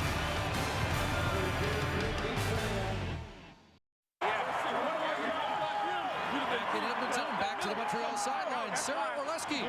In both of these teams' regular season meetings, rookie returner Tim Maypray returned missed field goals for touchdowns, but he was almost on the outside looking in for these playoffs. The Alouettes brought back 2009 Special Teams Player of the Year Larry Taylor late in the season, and it looked like Maypray was going to be on the outside. But in a surprise move, the Alouettes released Taylor just before the East Final. Now, Mark Dressman had told me that it was nothing against Maypray, but when you have a chance to bring back Taylor, you want to. But Maypray impressed them a great deal with the way he handled adversity, and they know he has the potential to break it open at any time. There's S.J. Green reversing field again, and over the middle, down at the 45-yard line, has 7. That decision illustrates why Mark Trestman is one of the best coaches in Canadian football, if not the best, because you are tempted. Larry Taylor was the Special Teams Player of the Year last year, and you're tempted to go ahead and take that big name. But he decided that Maypray was with them in camp. He went through the ups and downs. He kept him on the team because he said, I'm going with the guys that have been there the entire time. 2nd and 3, Coburn straight ahead, and he's going to be close. And that's a huge decision, because then it becomes an entire team that comes together. How many times have you heard coaches say that it's not necessarily the biggest name players, but the players with the biggest hearts and the players that come together that make the difference in championship games? That decision was a tough one for Mark Trestman, but the right one. May have a decision upcoming as the sticks come out. And is it going to be third? It'll be third down, about a half yard. And Chris, Larry Taylor may go on and continue to play well in another team in either league, but a great decision by Trestman. He's got a tough decision to make here, although inside a yard, pretty much automatic when you're giving a yard off the line of scrimmage. Adrian McPherson checks back in, as he usually does in these short yardage situations. And now the big boys will hunker down.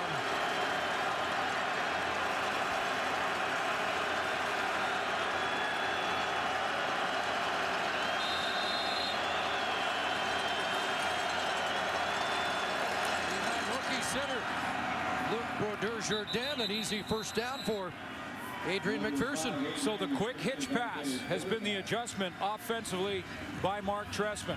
Whether it be Jamel Richardson or S.J. Green, the quick throws to not allow Saskatchewan's defensive sets to confuse Anthony Calvillo, the veteran. Scott Milenovich, the offensive coordinator, has gone now to the quick passing game and allow his receivers to try and get some yak yards. You know, the noise hasn't seemed to be a factor here as it was at McMahon a year ago.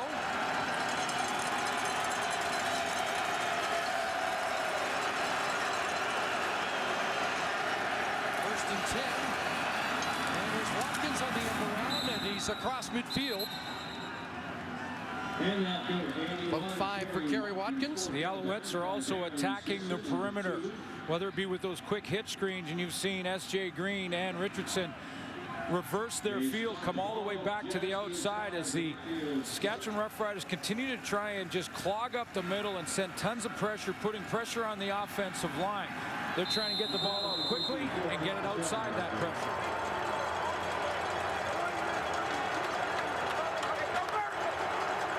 Alouettes hold the football in this third quarter. Previous possession was an 83-yard drive that took 6:51 off the clock, trying to keep it going here again. And it's another completion and another first down. S.J. Green's become the favorite receiver. That's 8 catches for number 19. You know, in the 2 games against Saskatchewan, he made that big catch we showed you in the first half, but didn't have a real big game in the first one, just 5 catches. He's the outside receiver here, and what's interesting is Montreal's moving him around. They've almost made him the primary target. It's not just one player defensively he's picking on. He's going outside to that wide receiver position, also playing inside in the slot. Joined us late, LaRon Mitchell out in the first half, broken leg. Donovan Alexander on the corner, a little pump, and Anthony Calvillo looking for Green again, and it's incomplete. James Patrick, the safety and the leading interception man in the league this year, was in the neighborhood. Looked like S.J. Green kind of lost the football because he was surprised. I was going to ask you if he was distracted, that maybe James Patrick was lining him up, but you're right, he just didn't seem to track the ball. Well, he came out of that break, it was almost a double move, and he couldn't find the football in time. Ball was put where it had to be put. Scott Flory thought he should have caught it. Second and 10. Here they come. Yes, they are. Calvillo gets it away, and out of the reach of Jamal Richardson, looking for flags, but none on the field. The right call made by the Alouettes against this defense. The Riders line them all up on the line of scrimmage, and they're blitzing. No one in the middle because one of the blitzers is James Patrick.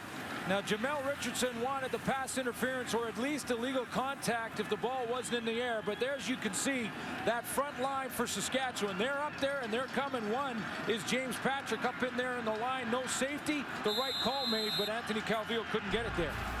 Again, neither coach wanting to try a long field goal. Duval will look for the corner again, and that one angling out, and let's see where they mark that.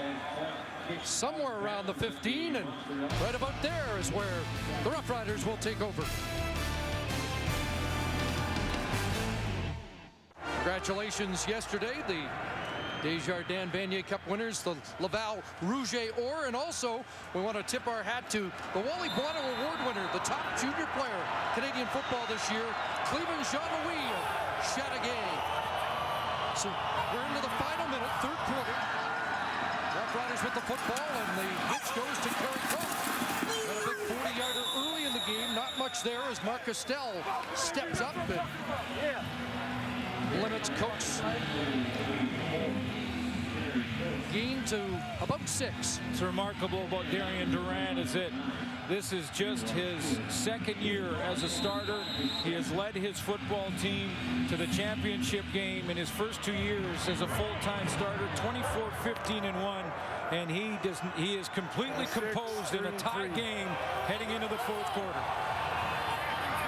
Roughriders looking at only their 8th play of the third quarter. Montreal's at 21, and that pass intended for Fantuz, but he really got caught up in traffic, and it's a 2-and-out. Ramon Guzman was right there with Fantuz. That's good underneath linebacker help by Ramon Guzman, because Fantuz gets that inside position on Billy Parker, but Guzman is standing right there. He has to run through him, and that's a good no call by the official. So back-to-back 2-and-outs for the Roughriders. The offense stalling here in the third quarter.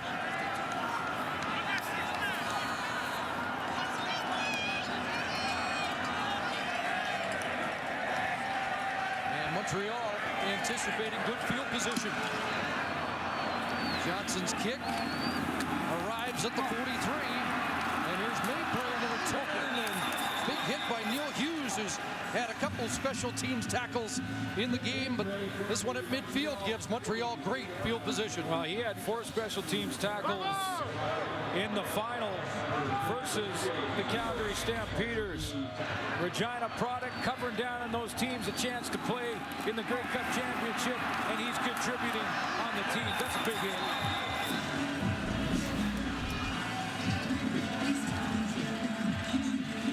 Regina Ram product out of Tom Collegiate in Regina. Final play, barring the penalty here in the third quarter with Bratton in motion. And a little dump pass. Ryan Bratton the catch, and he'll be held to a pickup of about 5 by Hawkins and Frazier. We're through 45 minutes here in the 98th Grey Cup game. It's a defensive struggle, and we're tied headed to the fourth.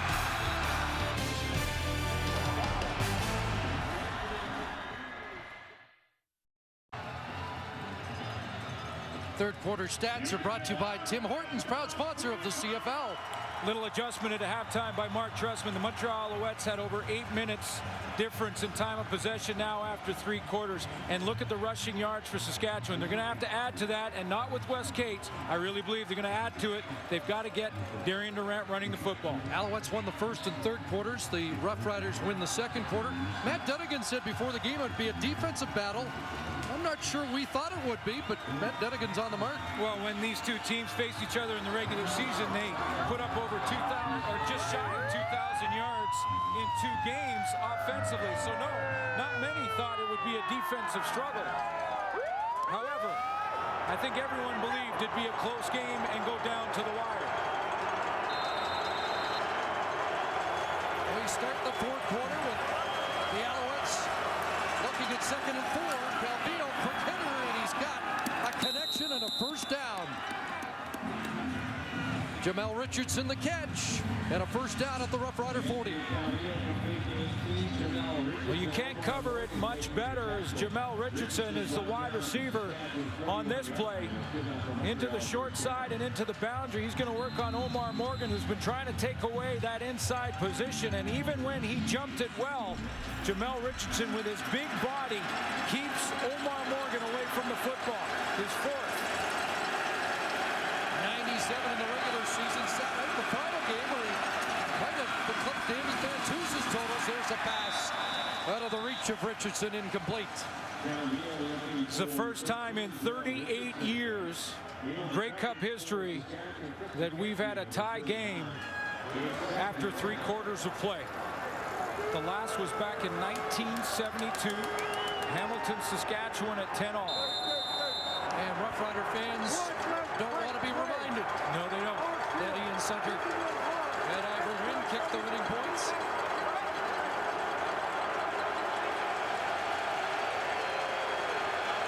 The partisan crowd trying to affect the play as Calvillo goes to work on 2nd and 10. And he's got Coburn out of the backfield, but Mike McCullough stayed with him and drops him short. Tremendous play by Mike McCullough, who's been so reliable, so strong, so consistent. Asked to step in for Barron Simpson. Situational player. Well, Barron Simpson was healthy, but since he's been hurt, boy, he has stepped up to the plate. So now Duval will attempt from 42 yards out. He has not hit a field goal over 40 yards since August the 6th against Saskatchewan.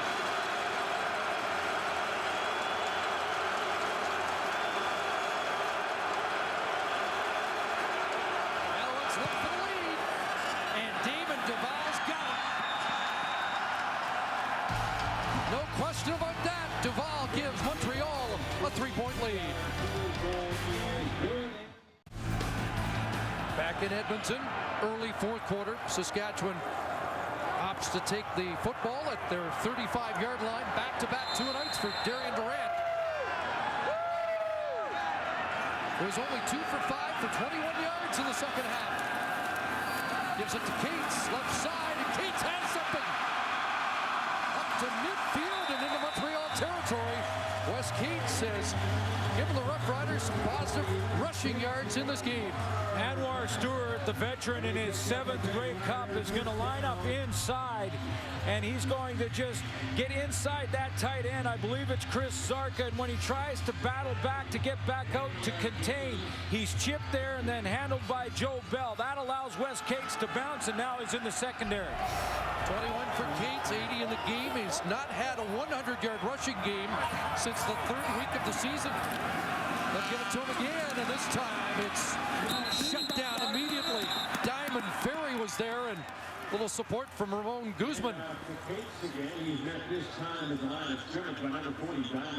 Diamond Ferry getting a chance to play, was very vocal before the Eastern Final against Toronto Argonauts. Apologized to his head coach for stirring things up in the media.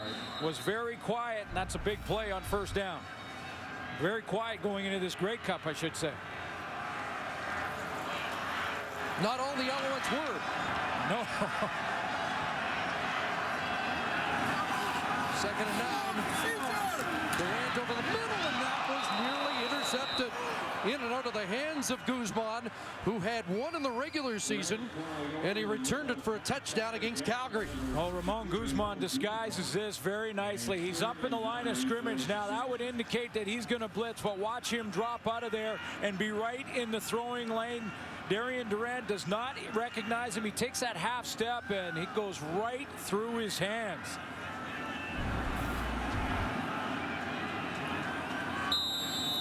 Missed opportunity, Chris, that'll cost the Alouettes some field position here. 7th consecutive Rider possession that ends with a punt. By the way, they have not faked on 3rd down all season long, and Johnson kicks this away. Maybray around the 15, and a flag flies. Corey Hucklack was downfield. We'll sort out the flag when we come back.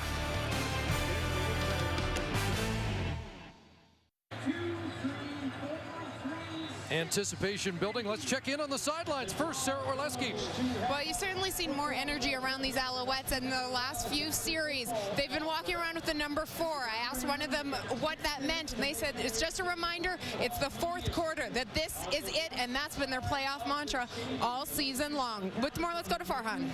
Well, as far as the Riders are concerned, a little bit of frustration and tension on their sideline, particularly offensively. After that last throw, Andy Fentus didn't look too thrilled with Darian Durant, went over to him, gestured to him that he's got to make a few better reads and adjust a little differently on a few offensive plays. The Riders haven't had a lot of success offensively in this half. Chris? Just 4 first downs, Farhan, for Saskatchewan, 8 for the Alouettes, who will start at their 29 after a no yards penalty against Nick Graham, who's now on the corner in place of Donovan Alexander. And Avon Coburn across the 35-yard line. Last year when the Alouettes won the championship, Mark Trestman's mantra that year was everything matters. This year, as Sarah mentions, it's this is it, meaning that the moment that you're in is all that matters. Don't let your mind wander. Continue to keep focused. He said they learned that lesson on Canada Day against the Saskatchewan Roughriders because they didn't close it out. They didn't finish. The question is, can they close it out here? He doesn't like to say repeat, but no CFL team has won back-to-back Grey Cup titles since the Doug Flutie-led Argonauts in '96 and '97 here at Commonwealth. You certainly have the guy pulling the trigger to pull it off. 2nd and 4. Short drop. Calvillo looks for Richardson, and he's got it. Drilled out of bounds at the Alouette bench. And a big first down for Montreal. And it's getting to that time of the game. The Grey Cup trophy has entered Commonwealth Stadium. And the veteran who's been to 8 Grey Cup championships, his 8th start, threads the needle and puts it on the money to Jamel Richardson on the sideline. Well, I know Jock Climbey thought Richardson would be a key guy in the game, and he is becoming more important as it wears on. 18 for number 18 and a first down. Calvillo over the middle, and he has a completion into Rough Rider territory for Ben Cahoon. Anthony Calvillo said yesterday, I'd be surprised if Cahoon retires. I mentioned that to Cahoon, and he said, I'll be surprised too. It almost sounded like he's trying to play down all the retirement talk that everybody anticipates after a brilliant 13-year career for Ben Cahoon. You almost think that if they're going to retire, they should do it together. And I think Anthony Calvillo is back for sure. Another second down play, 2nd and 5. AC over the middle, and is that intercepted? There is a flag. Byron Bullock's got the football, but did he interfere with Ben Cahoon? And that's what Cahoon looked like. He got up immediately in motion like it was going to be contact by Byron Bullock on Ben Cahoon. Would be the first turnover of the game, but let's find out if it stands. It's going against the Roughriders.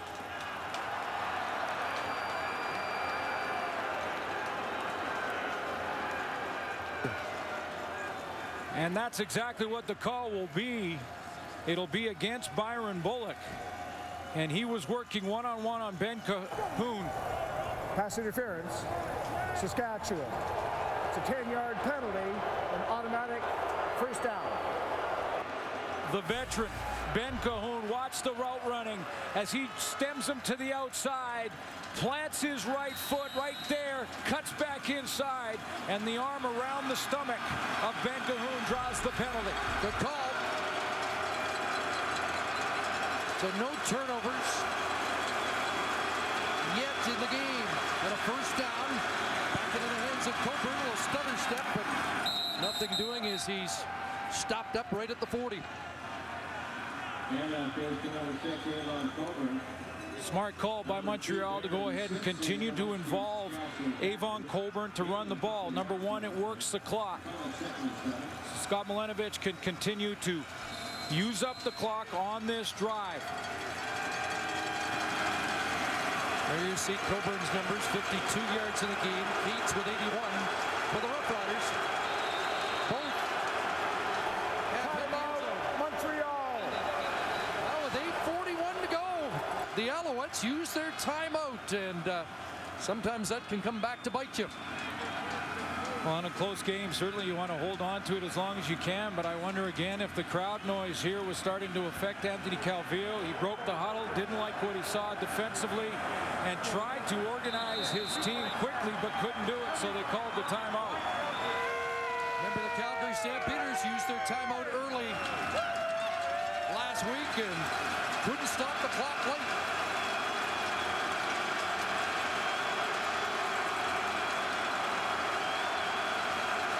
It gets amped up here. 2nd and 7.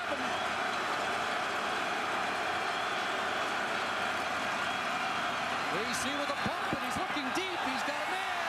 Omar Morgan can't bring it down. Jamel Richardson's got it at the 2. Thought Morgan had a shot at it, but once again, Jamel Richardson makes the play. Ball is thrown underneath Jamel Richardson. This is an underthrow by Anthony Calvillo. Jamel Richardson's working one-on-one, and he just wins the battle at the top end of the road. He is wide open in behind, but that ball underthrown, he has to come back. He wins the jump right at the goal line over the top of Omar Morgan. Richardson wanted a face mask, and you could see Morgan did get the mask on the way down. Jamel Richardson over 100 yards, and now the Alouettes look for the touchdown. Coburn, he's got it. Avon Coburn has his 2nd touchdown, and the Alouettes expand their lead. Pass interference called by Byron Bullock on Ben Cahoon, and then a tremendous catch by Jamel Richardson, and it's capped off by Avon Coburn. Star players coming up big in the most important moments of football games, but there's lots of time left. An 81-yard touchdown drive for the Owls. And Coburn with the touchdown on the 7th play as Duval steps into the extra point. And it's the Alouettes with the biggest lead of the day. They're up by 10. Well, a year ago, they had to stage a dramatic fourth quarter comeback. This time they build a fourth quarter lead of 10 with 7:24 to go. Montreal on top.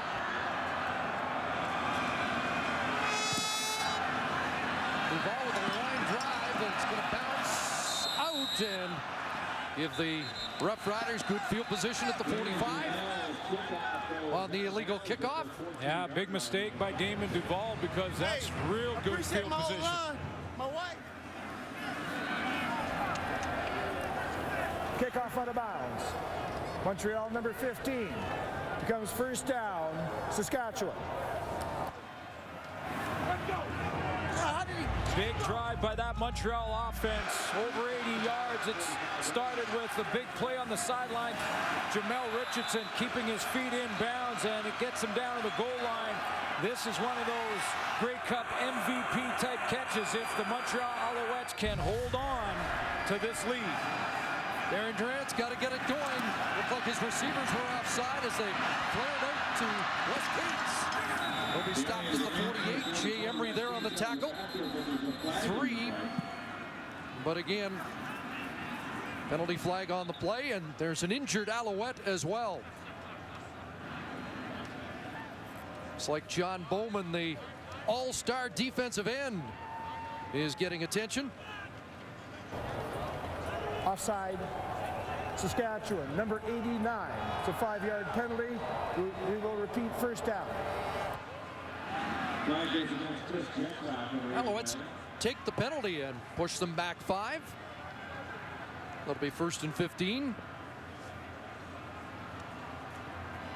John Bowman got caught into the mix there at the defensive line, and coming off the right edge here, and I believe it was his own player that rolled into him. He's working on Dan Goodspeed, makes an inside move. You can see the collision. Looked like Eric Wilson fell down on the back of his legs.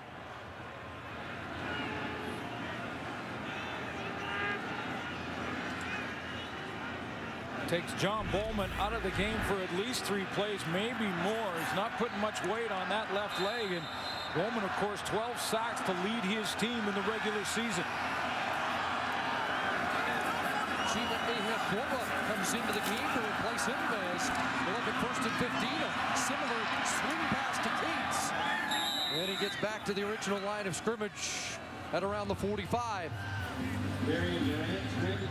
Just the 3rd completion of the second half for Darian Durant.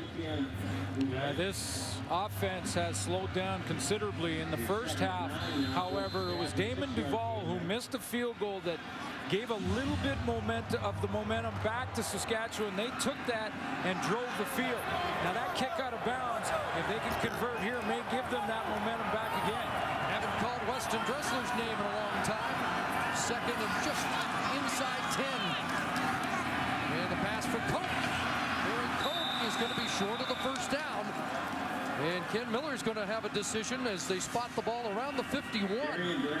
Yeah, I know it'll be tempting. I know it'll be tempting for Ken Miller, but I think this is about 3 yards. Yeah.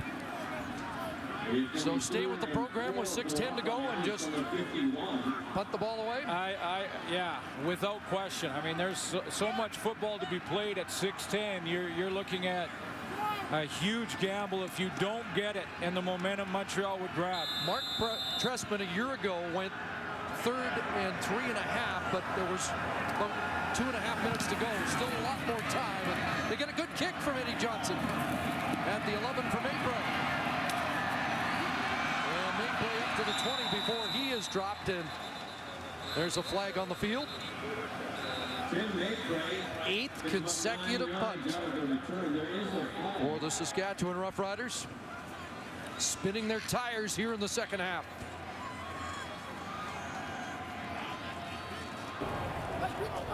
On the run back, holding. Montreal number 69. It's a 10-yard penalty, becomes first down. Jamel Richardson has been money in the biggest games. You take a look at the last 3 Grey Cup games he's played in, he's had 100 yards plus. 2008, 123. 2009 last year, 113 and a touchdown. He's at 107 and counting. Jamel Richardson, big-time money receiver when it matters most. Costly penalty to Eric Wilson backs the Alouettes up. So although the Roughriders are on defense, this is an area where they could help turn the game. But Coburn has other ideas. Baron Simpson with the stop after about 3, and this will set up a big play for the Alouettes in the Saskatchewan Roughrider defense. Yeah, it's coming up. I just want to show you one block here. Jamel Richardson right here. He's not just catching passes, folks. He's contributing in other ways. He comes over and cut blocks the most dangerous defensive player for Saskatchewan in the first half, Jarrell Freeman. 3 100-yard Grey Cup performances by Richardson. And Avon Coburn has scored touchdowns in the last 3 Grey Cups, 5 in all, so they're using the same recipe. Here we go, 2nd and 8. And they're going to be short. Jarrell Freeman, the tackle, as Richardson is dropped short of the first down, and that's what the Roughriders needed with just under 5 minutes left. Now the ball at around the 13-yard line, 12-yard line, it will be coming out, meaning Damon Duval will be standing about 3 yards in his own end zone. Well, Coach, you don't like safeties. Is this an area where it should be considered? Or would that make it an 8-point game and something you don't want to do? Yeah, it makes it a 1-possession game. If you do it, they'll kick it away. They will. Short kick. The good field position as Dreffler fields it. And it'll be no yards. Look at the field position. Roughriders will take that return. They've got it already in field goal range as Duval's kick is only 24 yards. The end of last year's Grey Cup championship, Ken Miller said that the loss and the way the Riders lost that game would be with them for as long as they were on the planet. Now they've said they've moved on, that revenge is not a great motivator, and that they had to seize the moment. Montreal, number 41. It's a 5-yard penalty, becomes first down. That's been the message from Ken Miller to his football team. They were trying to hold the lead and let it go last year. Now they've got to come from behind. But if they're going to, this is the series that they've got to convert on. A bad punt out of the end zone by Damon Duval. Tremendous field position. It's right now for Saskatchewan. Best field position start of the day for the Roughriders. Need 2 scores. Durant looking for Bantu's got him. Inside the 10 and runs into the run. DeAndre Dick saves a touchdown, but the Riders are first and goal. Chris, it's what Andy Fantus does at the end of the route. At the top of the corner here, he's going one-on-one on Chip Cox. Good route to get to that outside. Watch him take a step back to the football and separate himself from the defender. And then it's all just second effort to pick up extra yards after the fact. But that's little step back towards the line of scrimmage. Gain the separation necessary. 31 on the play, and it's now first and goal with Sarka and Cates in behind Darian Durant. Think to Cates, he's going to throw wide open. Touchdown, Mark Parenteau.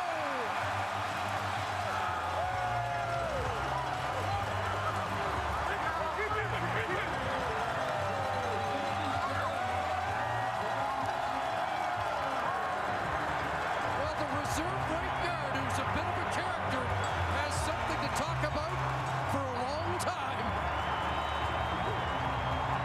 Caught one pass earlier this year, but this time it's in the end zone in the Grey Cup game, his first ever CFL touchdown. Mark Parenteau is going to line up as the tight end on the play. Push the flat, uncovered. And now keen to get them within a field goal with 3:15 on the clock. It's a 3-point game. They're going to have Chris Zarka come out of the backfield here, and Mark Parento, he comes up, runs that little curl, and now he's just got to catch the football. But how big is this? No one around him. I can't wait to ask him what was going through his mind as that ball was flying through the air. Well, he had his celebration plan, didn't he? Completely uncovered. It looked like Shea Emery ran right past him to get to Chris Zarka. Be a little surprised, though. I mean, John Bowman gets a hit on Durant. First and goal from the 1. They make it work, but I'm not sure that's the most conventional call.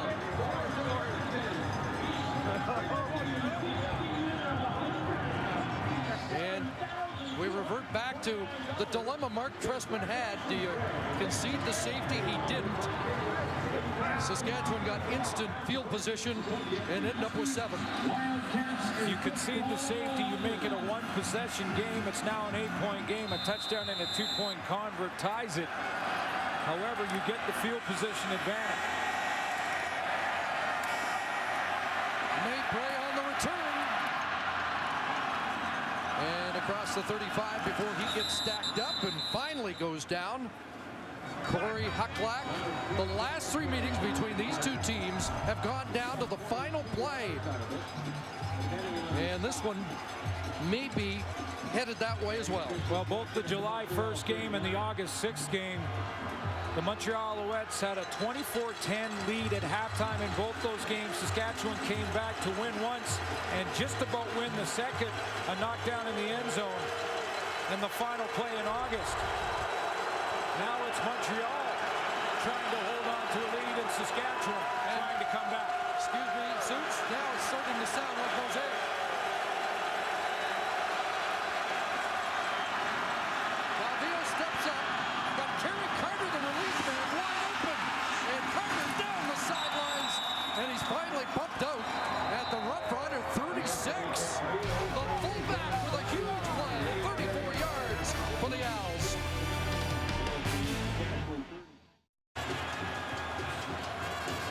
Mark Trestman trying to become the first coach since back with the Argos in 96-97 to win back-to-back championships. Ken Miller trying to make a lot of bad memories go away from 2009. And another frantic fourth quarter. Big play for Kerry Carter. And a huge response by the Alouettes after that touchdown by the Roughriders. Sherbrooke native Mark Parento has made it a 3-point game, but Anthony Calvillo trying to change that.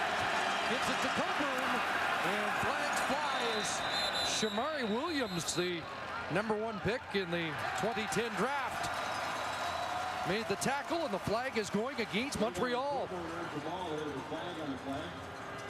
It looked like Tad Cornegay was blocked from behind. I didn't get the number, but I think it was a receiver from the outside in coming in on the linebacker. And it's going to push Montreal back. Holding. Montreal number 54. The 10-yard penalty. Repeat first down. That's Jeff Parrott. Well, I want to show you Jeff Parrott on this play, and I'll also circle Tad Cornegay for you. There's Parrott there, there's Cornegay. Now watch both of them. You're going to see Cornegay take a clip from behind as this continues out. Jeff Parrott gets his hands up in the face, too, of Luke Mullinger.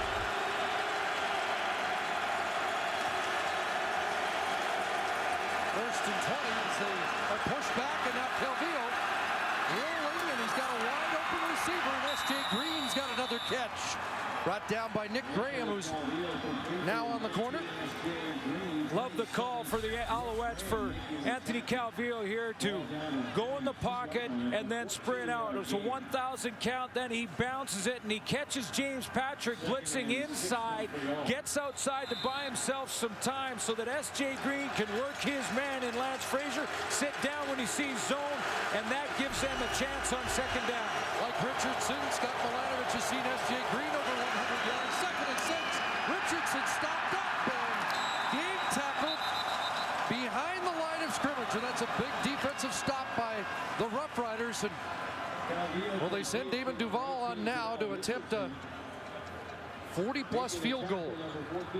Or does Duvall come on and punt for the corner and make it a long field? That's what both these coaches have done early on in this game. It's an interesting decision. It's a 40-yard field goal, and it appears that's what they'll settle on to make it a 6-point lead. At 40, you have to expect your field goal kicker to be able to make it from this distance, no question. And he has one over 40 in the game. Timeout, Saskatchewan. Ken Miller will call his timeout here.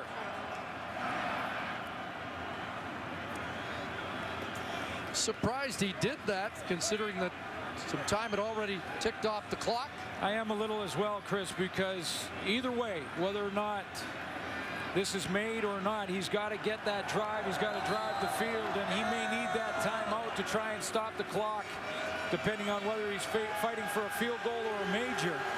Now, he does ice Damon Duvall, or at least try to, with the timeout. And there's still going to be time for the Roughriders. Yes, there will.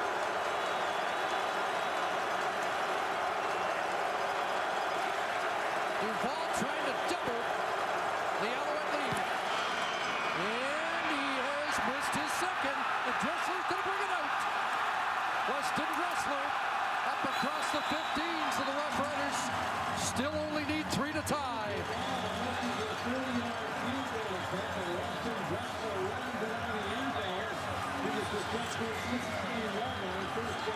Time to check our Grey Cup game story, brought to you by Mr. Lube. Avon Cobarn, 56 rushing yards and 2 touchdowns. Jamel Richardson, a big game for him. We have seen a lot of S.J. Green as well. How about the first half from Jarrell Freeman, Saskatchewan Roughrider linebacker. Mark Pronto with a touchdown to make it a 3-point game.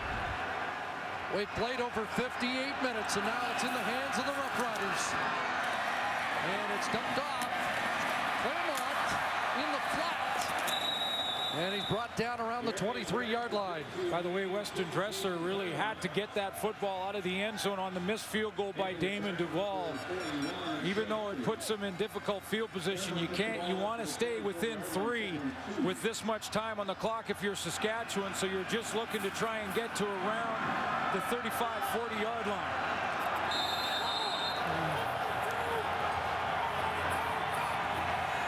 Second and 2, and West Cates got the first down straight ahead to the 30. It'll be interesting to see how Saskatchewan works the clock here because of their kicking situation, with Warren Keane being responsible for the shorter kicks and Eddie Johnson if they need a longer one. Ken Miller has said that they'll go back. If it's over 40, they're going to have to go with Eddie Johnson. If it's inside of that, Warren Keane will be the guy. But you mentioned it's been a little erratic in the playoffs. Aaron Durant would like to keep it off the kicker's leg if he can. Flags are everywhere as Durant takes off and is brought down by Shea Emery. Would have a first down. Let's find out what the markers are all about. And John Bowman, who's returned to this game, has indicated that this is coming back and it'll be against Saskatchewan. And if you're wondering what happened when the flag is thrown around the line of scrimmage, Offside. Saskatchewan, number 83. It's a 5-yard penalty, repeat first down. look at the defensive linemen and they will tell you. Andy Fantus gets a bit of a jump in his motion. A couple times in the game, the receivers have been offside.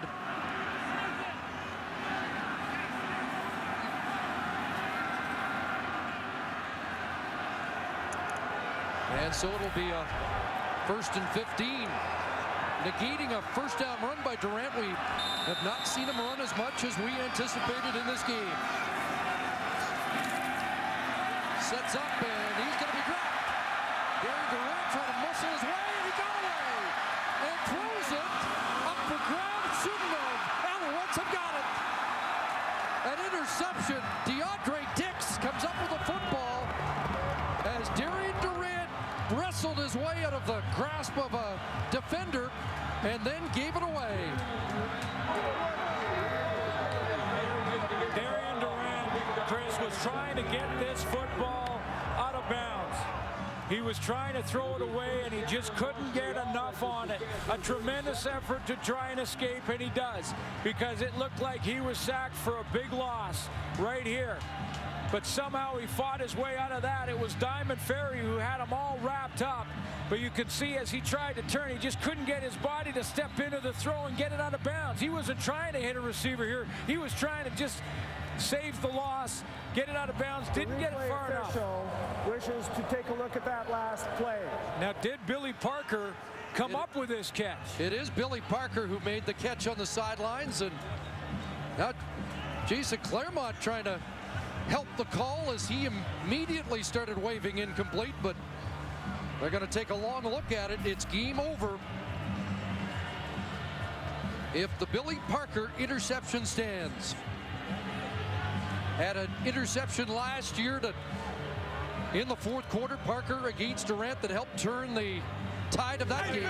Now let's see if Billy Parker had possession here, because he went up for this to catch it at its high point, but did he have possession as he was coming down? I thought I saw the football possibly touch the turf here as it slipped underneath his arm, or did it stay on that right arm as he came down? Ruling on the field stands. Montreal, first down. His arm was underneath, so the interception stands.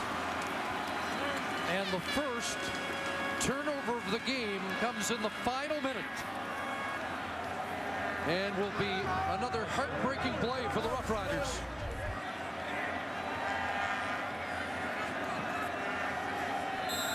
And he is clearly inbounds. So Calvillo hands it off, and Coburn off the right side again. The Roughriders can't stop the clock. First turnover of the game for Darian Durant. Billy Parker comes up with a key play. The Montreal Alouettes, Chris, all week have felt slighted. They felt like they weren't getting the respect. People talked all year long about the Saskatchewan Roughriders losing the 2009 Grey Cup and not the Montreal Alouettes earning the win. They felt like that was disrespect. Poised to take back-to-back titles. 2nd and 6. And Coburn reverses field, and Baron Simpson brings him down. And if that's first down territory, that should do it. Looks like it should be enough. Either way, they can roll it down to about 5-6 seconds to go. And the Alouettes have a stranglehold on this, and back-to-back titles. And one thing that has haunted Anthony Calvillo throughout his career, people talk about his accomplishments and how this is his 8th start in the Grey Cup. This will be a 3rd down in inches. Well, they're in the house of the dynasty, the ultimate CFL dynasty, 5 in a row, the Edmonton Eskimos. But Mark Trestman and this Montreal Alouette team continues the excellence now throughout since 2000. And we can now talk about this team being a dynasty after back-to-back wins over the Roughriders in 2009 and 2010, pending the absolute unforeseen, and we have seen that before. You can see it in the eyes of Anthony Calvillo, the anticipation. Adrian McPherson running down the clock and plunging for the first down. And there'll be time for one more play. Here comes the victory shot from Mark Trestman. Shea Emery does the honors. And the celebration is on. Still have to snap the football one more time. Chris, they have really been the team of this decade. There's Jim Pop, the architect of this team. 8 appearances in the past 11 seasons. Final snap, encore, Alouettes. Back-to-back Grey Cup titles, the first since the Argos in '96 and '97.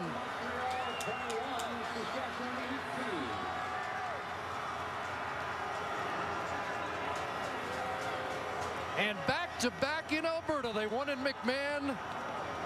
They win at Commonwealth, and they do it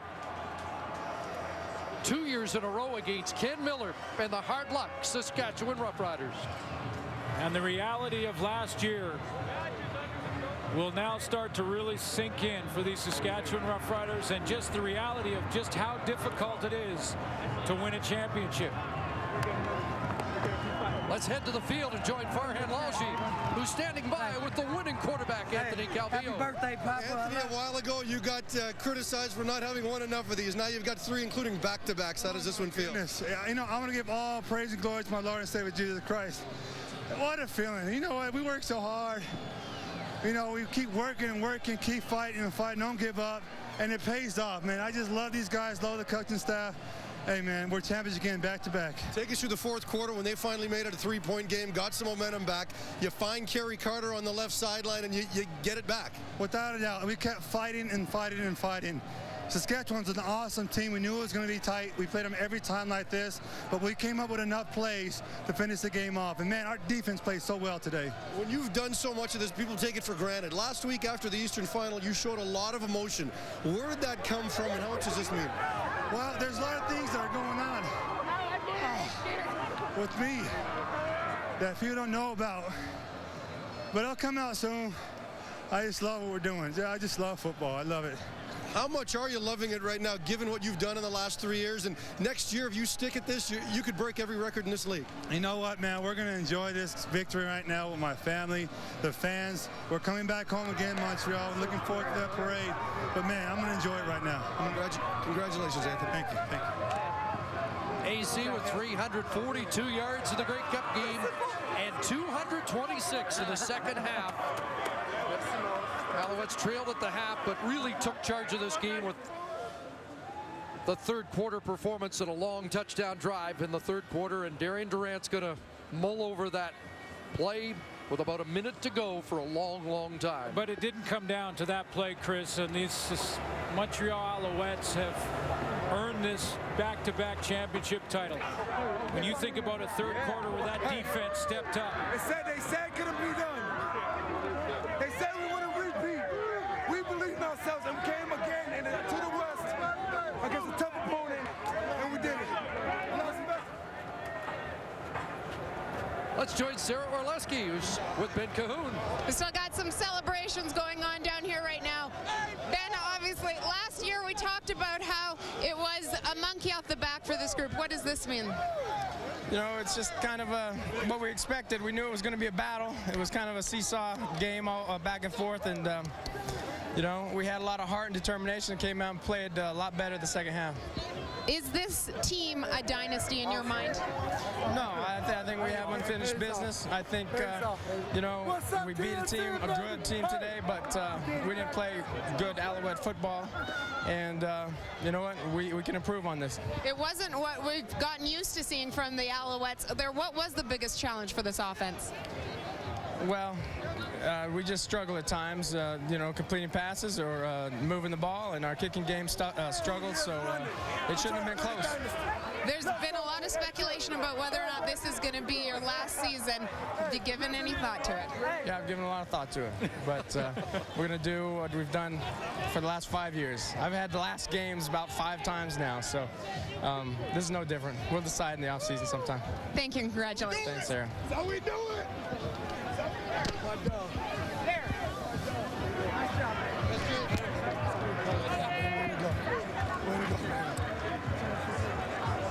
Well, he did say he feels better now than he's felt in 5 years. We'll wait to find out. A cryptic comment from Anthony Calvillo about his future as we go back to Farhan with S.J. Green. Well, we got S.J. Green and Jamel Richardson here, and we'll start with S.J. In the first half, when this team didn't have a lot going offensively, they had you. Just talk about what you were able to do to get open and make some plays. My teammates trust me, my coaches trust me within the scheme, and just when they called my number, I made plays. That's all we could do. Now, you guys had a real chip on your shoulder throughout the week, said the league didn't respect you. How much did that motivate you going into this? A whole lot. You know, we wanted to come in here and prove the whole world wrong. And, you know, just go ahead and grind it out. And, hey, we did it in their home field again. Again. Hello. Jamel, in the Grey Cup, you've had back-to-back 100-yard games. What is it about this stage that brings out the best in you? Hey, you know, when the stars is out, that's when your stars come out. You feel me? Hey, you know, you got to love the lights, you know. Whenever your team calls on you, you got to make that play. You don't want to let them down. So that's what happened tonight. SJ, Anthony Calvillo is going through a lot. We don't know exactly what the details are, but I'm sure you guys do. Talk a bit about your leader and how he was able to help you throughout this one, especially in the second half when the game got close. AC is a leader, man. He's a Hall of Famer, and that's what greats do. They lead. And he came in halftime and told us, "Hey, man, we've been down worse than this before." And knew we had to come out and put on our best show, and that's what did the best we could to come out here and get a victory. That's what we did. Now, I know that you two look alike. You do everything else alike. Your stats are alike. How do you tell each other apart? 8 and 9. That's it. Come on, boy. Congratulations, and the magic number is 2 back-to-back champions for the Owls, Chris. And the operative word is again. Remarkable. And Anthony Calvillo's composure, the veteran leader, the play to carry Carter when it looked like the Saskatchewan Roughriders had grabbed momentum. They had made it a 3-point football game, and he stepped up in the pocket, was not rattled, found Kerry Carter as fullback wide open on the sideline. A huge play in this game. Now has 3 championships on his resume. It's live, hey girls, we're coming home. Yeah. We'll see you at the party. We'll see you at the party.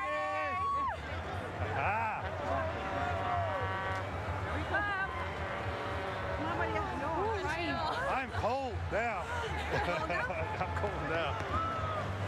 So the celebration continues at midfield, just awaiting the official presentation of the Grey Cup to the 2010 champions.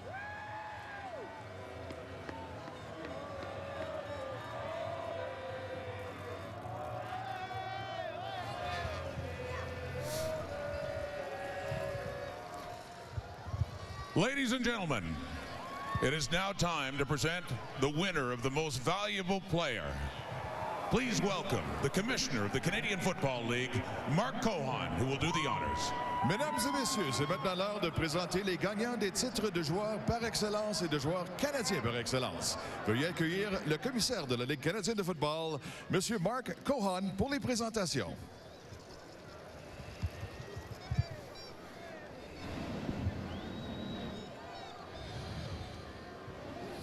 Well done.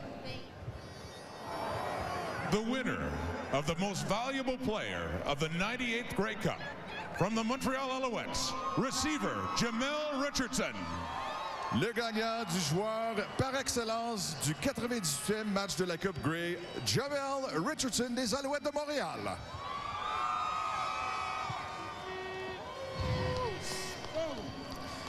Jamel, last year, he stepped up to the plate and delivered with over a 100-yard performance in the Grey Cup victory. This year, he stepped up and did it again.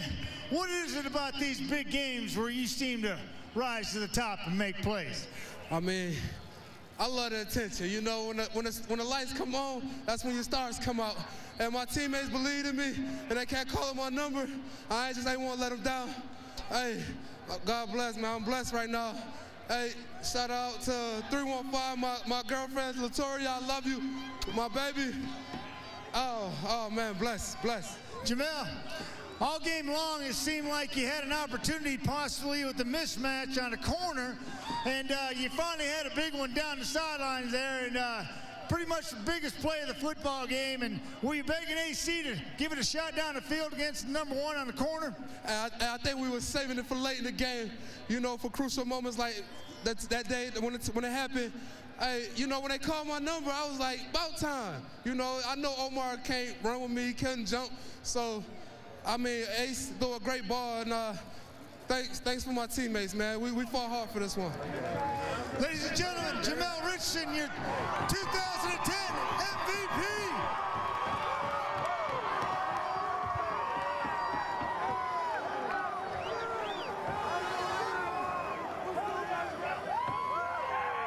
And now, ladies and gentlemen, joining Commissioner Cohan on stage to present the Grey Cup trophy, please join me in welcoming His Excellency, the Right Honorable David Johnston, Governor General of Canada. Mesdames et messieurs, pour présenter la Coupe Grey, le commissaire est accompagné sur scène par son Excellence, le très honorable David Johnston, gouverneur général du Canada. And now, the team captains for the Grey Cup champion Montreal Alouettes. Veuillez accueillir les capitaines des Alouettes de Montréal, champions de la Coupe Grey. I'm not team captain, I'm going up.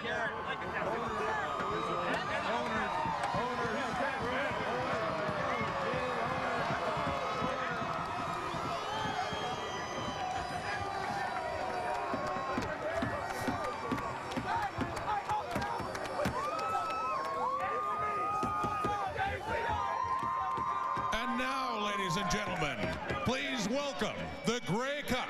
Et maintenant, mesdames et messieurs, veuillez accueillir la Coupe Grey.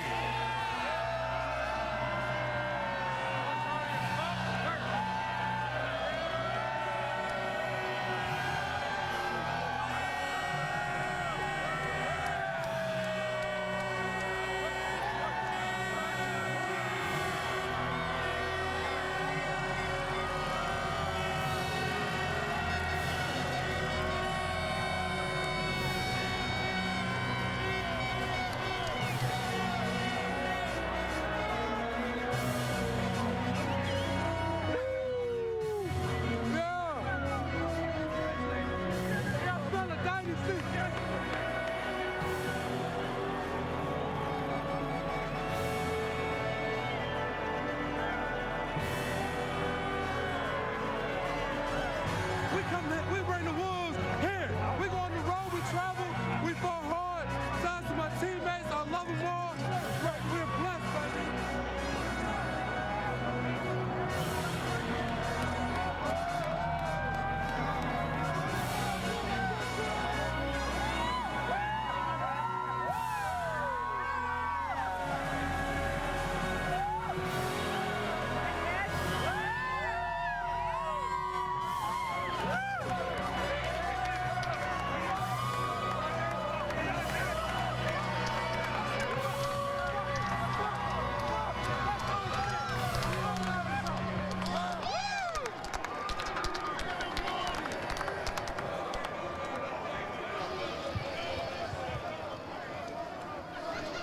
Commissioner Cohan. Merci. Back-to-back Grey Cups. Unbelievable. Unbelievable.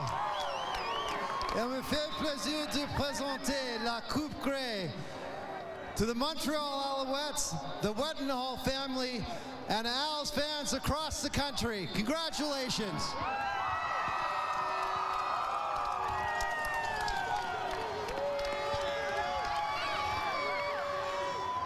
Thanks, Rod.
veteran Anwar Stewart holding the cup aloft, a team that came here with a chip on their shoulder looking for respect. Clearly will get that. One of the great teams in CFL history, back-to-back titles. First time we've seen that since the mid-90s. The Montreal Alouettes, an explosive offensive team that showed a stout defensive side today. You know, Ben Cahoon said that he didn't think this was a dynasty, but it certainly is the team of this decade. No one has won more games and been to more championships from the year 2000 to 2010. That's their third title. The Montreal Alouettes have been the best team in this decade. 21-18 the final. The celebration's on for the Montreal Alouettes at Commonwealth. A lot more to come right after this.